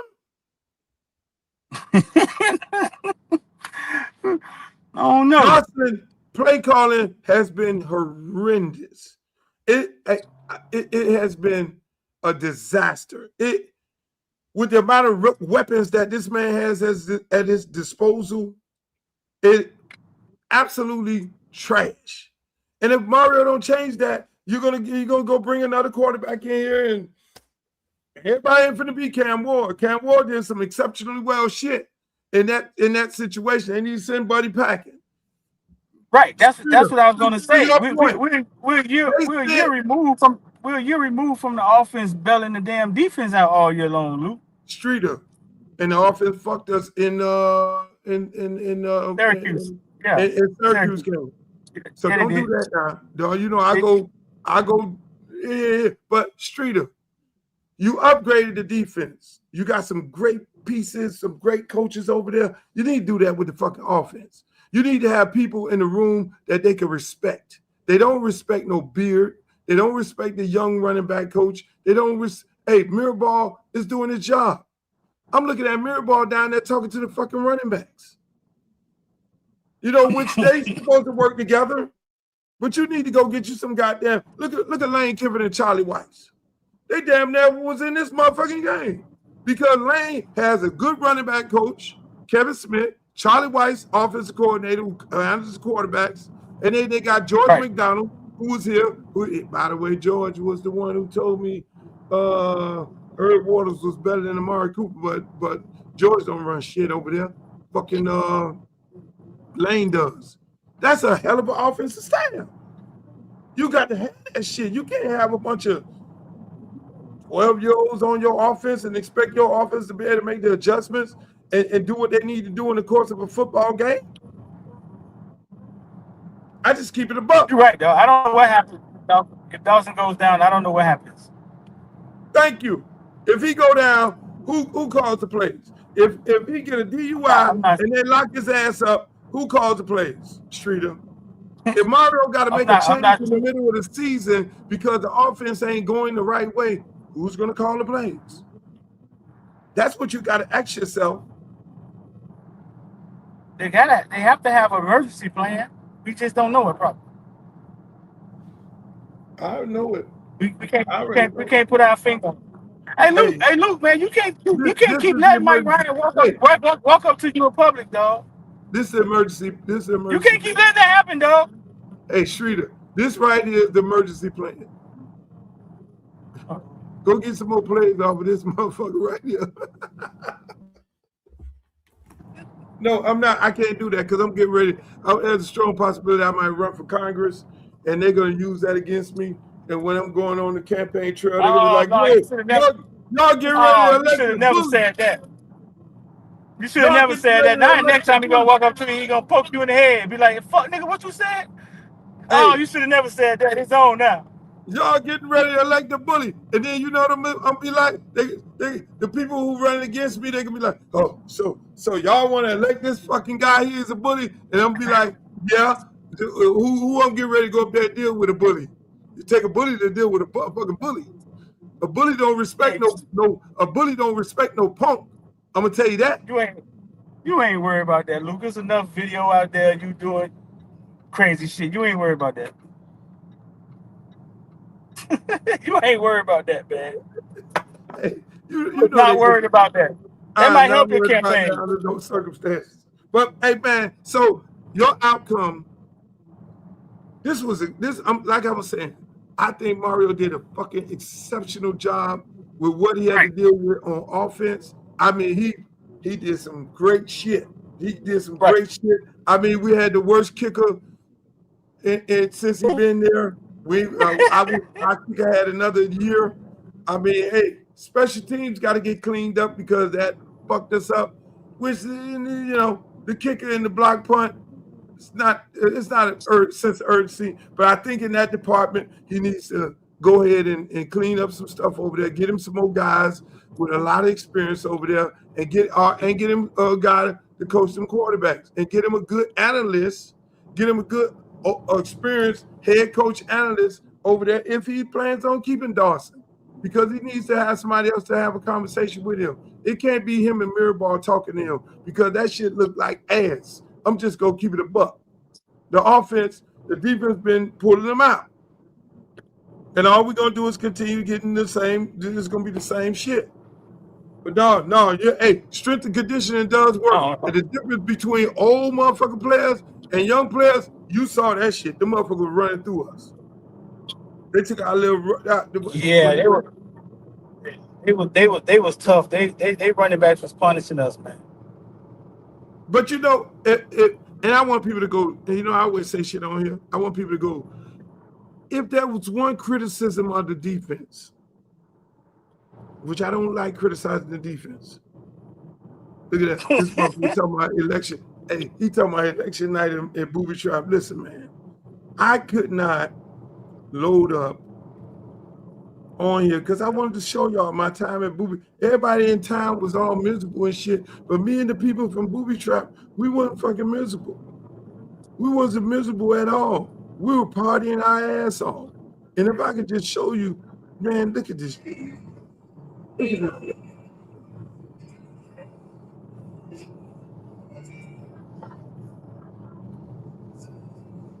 Man, Y'all won't worry about no Canes, man. see all the money, see the money. I'm just throwing the money like I won the Super Bowl. Look at the girl. Look at that. Listen, it was for a reason. God is working for a reason, not for me to upload that on this show. You say God working. God working because God is like, I try everything to try to get that uploaded so I can show the people on here my night, because I'm telling you, life goes on. Life goes on. I had a party, the after party of the game at Booby Trap. Told everybody I was going to be there. I assumed we was going to win the game. We didn't win the game. Still a lot of people showed up there because Booby Trap is Booby Trap, 4 o'clock in the morning. I don't know where the hell they be coming from, but that motherfucker was lying around the corner. We had an absolute great time. Shouts out to the people at Booby Trap. I had a fantastic day. Said, Luke, where you been? You don't come see us. You go to this Tootsie's all the time. Streeter. What time you left out of there? I saw you text me 2 o'clock in the damn morning. I was texting you to come go with me. To the Booby Trap? You could have brought your lady, because I know you don't go nowhere without your lady. Man, I probably was somewhere, man, I probably was somewhere sleep. Hey, you took it hard. Let me tell you this. I have my friends calling me, come to the tailgate. Sap called me 9 o'clock in the morning. Black called me, Standing Man, rented 2 houses next to the stadium, took all the parking, turned it into a whole festival, a whole tailgate experience like you was in Disneyland with a pig in the ground and everything. All these guys telling me, Luke, where you at? Luke, you're coming out. We got the tickets for you in the game and all that. Streeter, I wanted to look at the game in the confines of my home where I could absorb it all with that sky cam, because I can't be having 20 people talking about taking a picture while Carson backed the fuck up and threw the shit in the wrong place. I gotta be able to, Malachi Tony make a play, some girl with a big titties in my face and look, hey baby. No. I can't do that at these parties. I'm a real football junkie. I have to be able to get on here and talk football. I have to get on here and say there were 3 things in this game that fucked us. Them people ran a 50 front on us. Then they ran a 60 front on us. They dummied our receivers up. Our receivers, Cole, they dummied with little guys, 5'9" guys, pushing our big 6'2" receivers around. Then, as far as the defense, let me tell you how they was getting the run off. If you go back and look at the film, they brought in a 6 lineman. Every time the running back lined up opposite of the 6 lineman, they ran that direction. We got outflanked. Go back and look at it. As the game going on, I'm looking at this shit. Hey, okay, you can get away with 1 time. Hey, get away with it 2 times. And then now the 3rd time, look at, wow, we gonna bump the motherfucking line down. Then we never adjusted to that. And I know the coach gonna look at it and say, fuck. And it was always to the side of the field where 8 was. They always brought him over there because 8 don't get in the run fit. 8 does not come flying down the run fit. He takes it, and I've been saying that all year. But listen, man, I'm just saying, Streeter. Luke, Malachi the best freshman you ever saw you in? That's a good one. Yeah, think about it now. In the comment section. Is Malachi the best freshman y'all ever seen at University of Miami? In the comment section. I need to know. That's a good question. Everybody in the chat. The question is, want to know, is Malachi the best freshman? Now I go way back. Yeah, So you go way. Yeah, go hell way yeah, back. you go I way. go way You saw back when I UM get had beat by FAMU, nigga. I go way back. Yeah, I was at that game. I was at that game. Yeah, I was at God that damn, game. boy. I was at that game. That game was at Doak Campbell Stadium. Somebody just said Duke was the best freshman. Duke was Johnson. very, yeah. Duke hit the ground running. Duke ran a punt back his first college game. Really? But Malachi, Malachi has thrown touchdowns. He's ran them. He's caught them.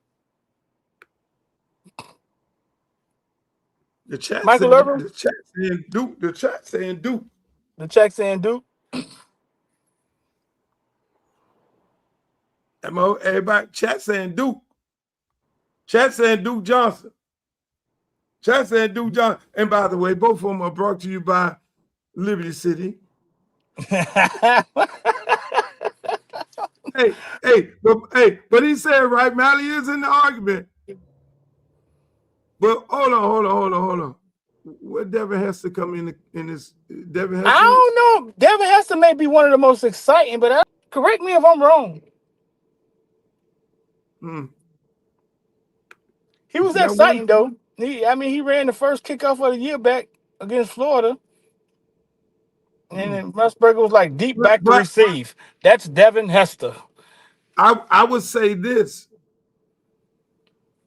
Mally got his team to the Natty. Mally, Fletcher, Baines, Mesidor, and that offensive line, those three are very impactful guys. Mally, in this case, Mally got us to the Natty. Duke didn't do that, and I love Duke. Duke like my goddamn son. It's a great argument. I think. Hold up, now Cassandra in the chat. I think I saw it. That's a great argument. And Mally showed. And Mally showed out at the national championship too. Streeter. But then again, Duke came in this bitch just like you say, guns and blazing on a sorry ass team. That's the difference. You ain't got no motherfucker O-line. Duke ain't had no motherfucker O-line. Duke did not. Yeah, that's Duke right. Duke didn't need it. Duke didn't need O line. This team. No, I gotta give it to Duke. I gotta give it to Duke. Mally got over 1,000 yards receiving, don't he? Like over. I gotta give it to Duke. Look, man, that's the position they throw the ball to. That's the Restrepo position. Don't matter, dog. Like I've already did the math. Mally has had one of the greatest freshman years of all wide receivers all time. Top 5, maybe 3 at this point. But you talking about at the University of Miami? Oh no, I said all time. Ever. One of the greatest. Oh, not just University of Miami. No, ever. He's right there with Rondell Moore, Jeremiah Smith, Sammy Watkins. Ever. Hey, both of them my nephews. I'm staying out this. Both of them my nephews. Y'all gonna get Cassandra killing me. You're gonna get J.R. coming to get me. I'm a fucking proud uncle.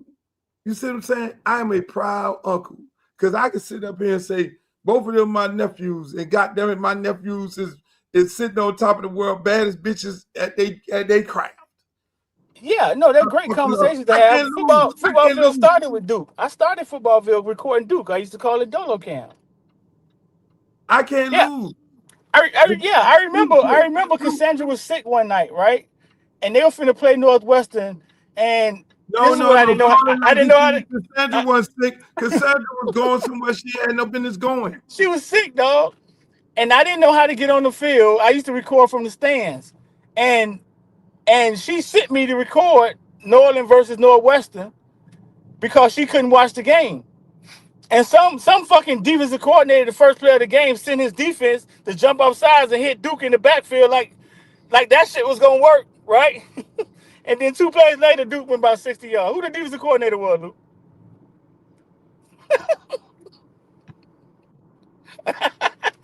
Are we talking Look, about you at the got you. University of Miami?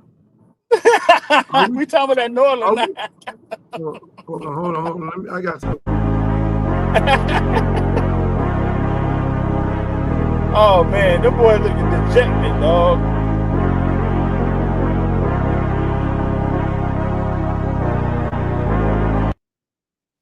Bro, these people celebrated at our home field, fool. If that don't make you want to come back with vengeance. That was so fucking hard. That's hard to watch, but I keep watching. And that's why, Streeter, I've not had a drink in 7 months. And I went to Booby Trap, and I just took it out on, I just had a drink. I did stuff that I don't normally do. I was inflicting punishment upon myself. I had 3 or 4 dancers dancing. I had $2,000 in ones. I'm throwing the money. I'm just inflicting punishment on myself. Because I think that'd be the stupidest thing in the world to do when I see people doing that craziness in the club. So I say, I'm going to punish myself. I'm going to punish myself tonight for the loss of the University of Miami. I'm going to Booby Trap. They pay me a boatload of money. I'm just going to take $2,000 of the money and I'm throwing it up on the dance. They're like, what's the security and the road manager with me? They're like, what's come over you? I say, this is my way of punishing. This is how hurt I am. They gonna be all right, though. They gonna be all right, though.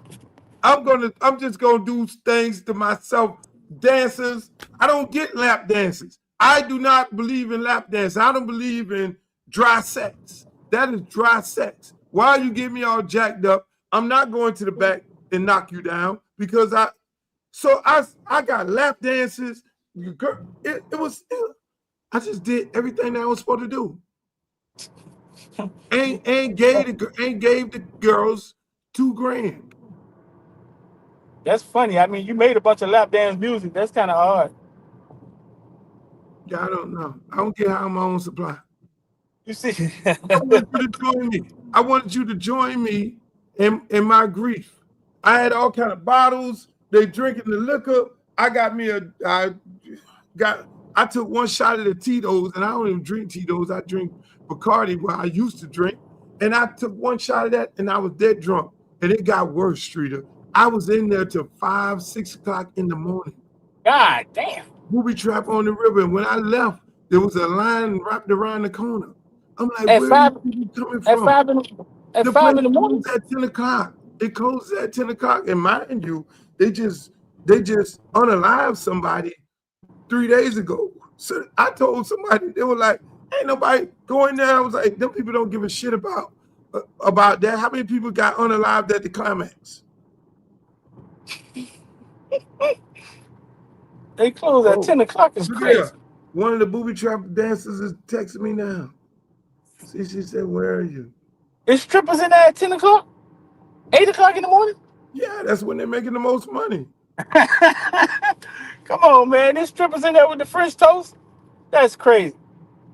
You know who do the cooking over there? Who? Nevy, mama. Oh, yeah?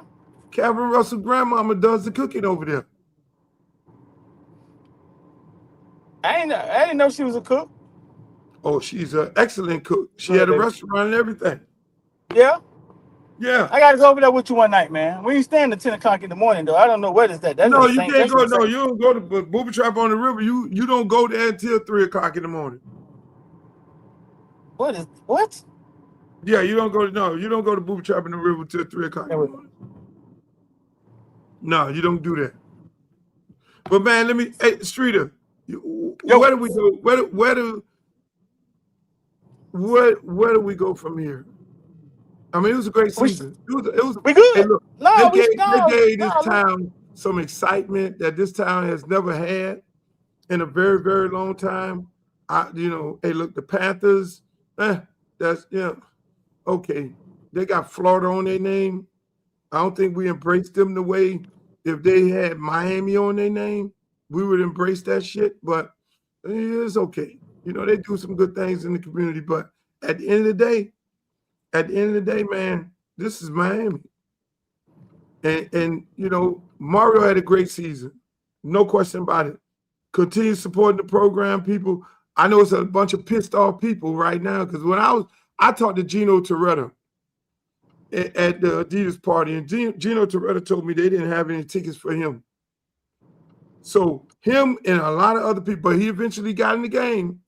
I saw him before the game. Else, but I saw him. It was like, how many fucking Heisman Trophy winners do you have that can't get in the game? We got but two. And that motherfucker's supposed to be first on the list. You know what I'm saying? So, you know, it's a lot of pissed off people. My bartender, who I go to brunch at Brimstone on Sunday, and I don't want y'all to come there because y'all going to disturb my peace. He's a diehard Hurricane fan, been a Hurricane fan all the way since the Orange Bowl. Him and his family own four tickets, and the people only gave him 2 tickets. I mean, it's a lot of pissed off people behind this game here. And the mere fact that you can have all these Indiana fans up in the place, why does Indiana fans get to outnumber Miami fans? Because they did some funky shit with the tickets. And they didn't get the Miami fans who regular fans their allotment of tickets. They screwed the people over. They gave the shit to the fucking broker. I think Indiana just got. I think they got the biggest fan base in college football. No, don't. It's just more of them than us. Hey, but Luke, check this out, man. We supposed to be going to the airport, right? And I think we done passed the airport twice. So I'm gonna get off here with you, and I'm gonna help this little blind girl right here drive because it's getting bad over here, dog. No, she's listening. She done passed the airport twice. Booby trap experience. She's listening, trying to hear an inkling that you feel like you miss something.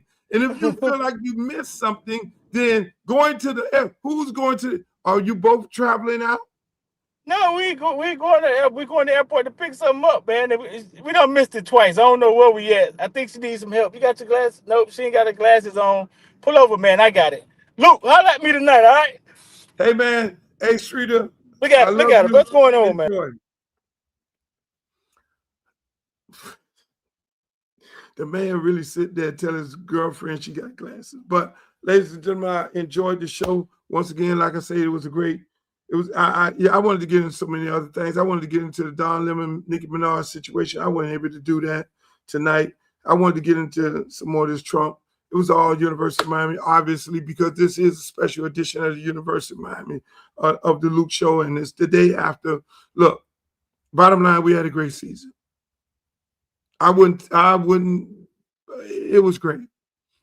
It was a great season. I went through so many emotions last night looking at the game. I found myself here by myself because my son, you know, I do share it, and it was just time to go back to his mom. I had all kind of parties to go to. A whole bunch of my friends upset that I didn't attend their parties and events, and I just wanted to soak it in. I had tickets to go to the game, but I didn't want to go to the game because I just wanted to appreciate it. I mean, me as a kid, you know, look, I'm in my 60s right now. I was able to go to the game with my little jersey on.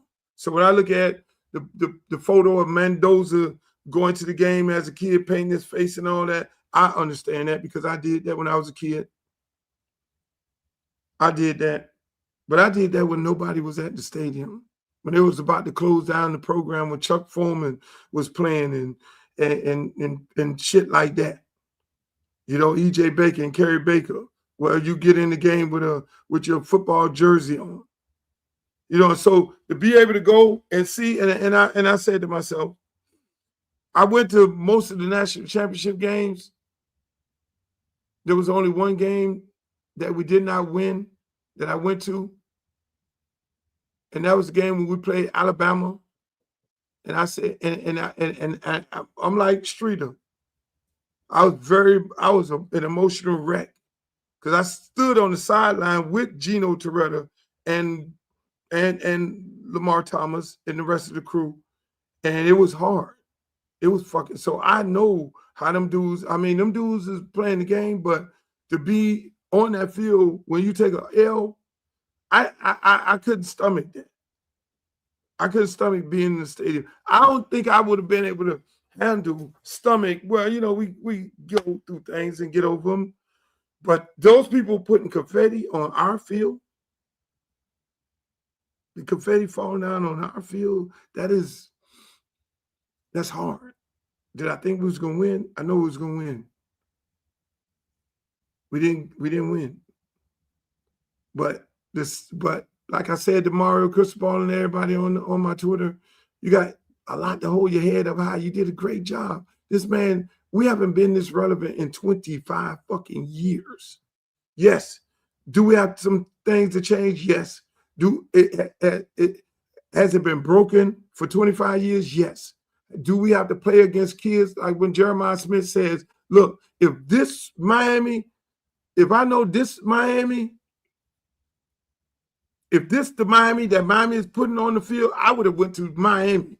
I'd stayed my ass home. When you see the kid from, the two Indiana defensive backs who are from Miami, and they're like, no, fuck that, keep it a buck. I grew up being a Hurricane fan. That's why I tell you all every fucking time. These kids bleed orange and green. They have to be turned off of it. They have to be told that, no, you can't play here. And just like Shrita said, everybody can't go there. Because when you break the numbers down, 35 recruits or 25 recruits, what it's always been, it's only really 10 or 15 scholarships that you can get from the entire South Florida area. And it's a ton of talent because you got to go get your linemen from all over here because we don't have too many big-ass linemen. You got to get linemen in that number. That number becomes real small, and so you're going to miss out on a lot of kids. You're going to miss out on some great talent. You know, when that number gets down to about 10, it's virtually impossible. No, we develop hundreds and thousands of kids that go off to colleges around the country that are very good, that had to be told that, no, you're not good enough to play at the University of Miami. And they came back with a chip on their shoulder and they did special things, whether it was Devontae Freeman, Carlton Davis, whether it was Amari Cooper, all those kids bleeded orange and green. And they wanted to be there, but they had to go other places. And we had to get beat by them. We got beat by Dalvin Cook. We got beat by Devontae Freeman. Last night we got beat by two kids. One from Chaminade, one from Miami Northwestern, one from Christopher Columbus. We got beat by them in the Natty, not in the regular season. We didn't get to see them in the Natty and say those are our kids. No, we played with our kids in the Natty. So that tells you this program is on the way up. Mario Cristobal is going in the right direction. I may be critical of certain coaches on the team. Mario knows where my heart is. Look, if it's a duck, it walk like a duck, quack like a duck, I'm going to keep it a buck. I'm going to keep it a buck. I know this game of football. I've been coaching it for over 25 years. I've been coaching it for a very long time. You can only play 11. And that's why I'm a firm believer always the best 11 plays. And there's no favoritism in the game. But when I do see favoritism, I'm going to call it. And if I do see favoritism, I'm going to call it. I will say that again. When I see bullshit, I'm going to call bullshit. When I see that. So when you see me get on here and I call Kevin Beard out for bullshit, I call him out for bullshit. That is bullshit. That's just my opinion. Anybody could get it. I call out Willie Simmons. Me and him go have a cigar right now. And we're good friends. We have a sit down and have a meeting of the minds amongst men. And we do some great things for the community because it's all about love. It's all about real when it comes to me, when it comes to this Miami shit, when it comes to South Florida, when it comes to the state of Florida, I'm on that. I love my state of Florida. And that's why I tell guys if Florida was in this position last night, I would have been rooting for Florida. If Florida State would have been in this position last night, I'd have been rooting for Florida State because I'm a Florida motherfucker. I represent Florida. I represent South Florida. I represent Dade County #1. And if it's Dade County against everybody, then goddamn it, I'm Dade County against everybody. If Dade County ain't in it and Broward County is, I'm representing Broward County, I'm representing Palm Beach. And that's what I'm all about, people. I love this institution called the University of Miami. I love the institution called Florida A&M, the highest of 7 hills. Those two places right there, I don't play by them. So it's not about a coach. It's about those institutions will be standing when a coach is gone. We watched Jimmy Johnson leave and go to the Dallas Cowboys. We watched Butch Davis leave and go to the Cleveland Browns. So I don't fall in love with no coach. I fall in love by a coach doing the right thing at the University of Miami, at the Florida A&M. So when I went to Tallahassee the other day, take my son to a baseball camp at FAMU, I went over there and made my business have a conversation with the brand new head coach over there. Good guy. And you need to support him. Great guy. Going to do a hell of a job. Larry Williams Jr. is over there. Is the ops. His daddy is the president, the chairman of Miami Northwestern. He was at Florida for all them years. For him not to get an opportunity, it's beyond me. For Chris Perkins not to get an opportunity to be coaching quarterbacks at the University of Miami, running backs, or whatever it may be, it's beyond me. But these are things that people have to make decisions. Do I hold grudge? I know. I just give my opinion. And that's how it works. So, ladies and gentlemen, that's my show. I'll be back on my regular schedule tomorrow, Monday, Wednesday, and Friday. And I want to thank you guys, man, because everywhere I go, somebody's talking about the shows. Everybody's talking about something that they heard or saw on the show. Don't have a problem approaching me. I love it. I love when we dialogue off this camera and in public. I'm approachable. I'm not one of them fucking divas. I'm not one of them type of people.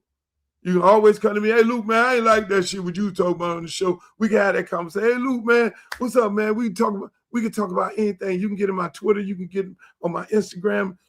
Holler at me. This is all love. That's what I'm on. That's all. That's what it is. And look who calling me. Fucking, I'm going to show y'all. You see his name? You see his name right there. That's who's calling me. Just like the man said in the song, Worldwide West, get ready to create another worldwide mess. You want to talk shit to me about his New York Knicks, but that's my brother. I love him to death. But ladies and gentlemen, y'all have a great week. University of Miami, we lost, but we ain't losing all. We're back. We're back. Whether Mario want to say it or not, we're back. We're fucking back. And we're going to be hell to be reckoned with. We did what we needed to do. We got to the Natty. We got beat by a better team. They were the better team that night. And so going forward, we're going to love our coach, and we're going to be happy about where we're at as a program, and we're going to be happy as where we're at as a community.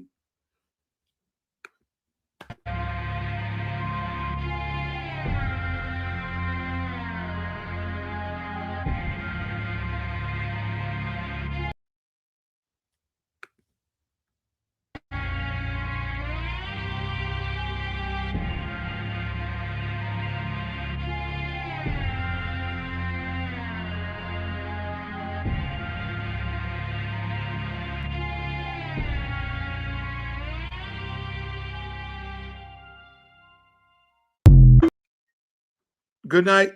And as always, to all my friends on YouTube, Uncle Luke TV, Facebook, Twitter, Instagram. As always, like I always say, in the words of Walter Cronkite, may the good news be yours. Peace. I love y'all. See you tomorrow at 5 p.m. Make the booty go, make the booty go, make the booty go, make the booty go, make the booty go, make the booty go, pop, pop, make the booty go, pop, pop. I need some bad girls. I'm gonna let y'all hear my new song. I need some bad girls. Come on, baby. Come on, right here. You and you. Come on with that, your fine ass. Sit on the dick and ride on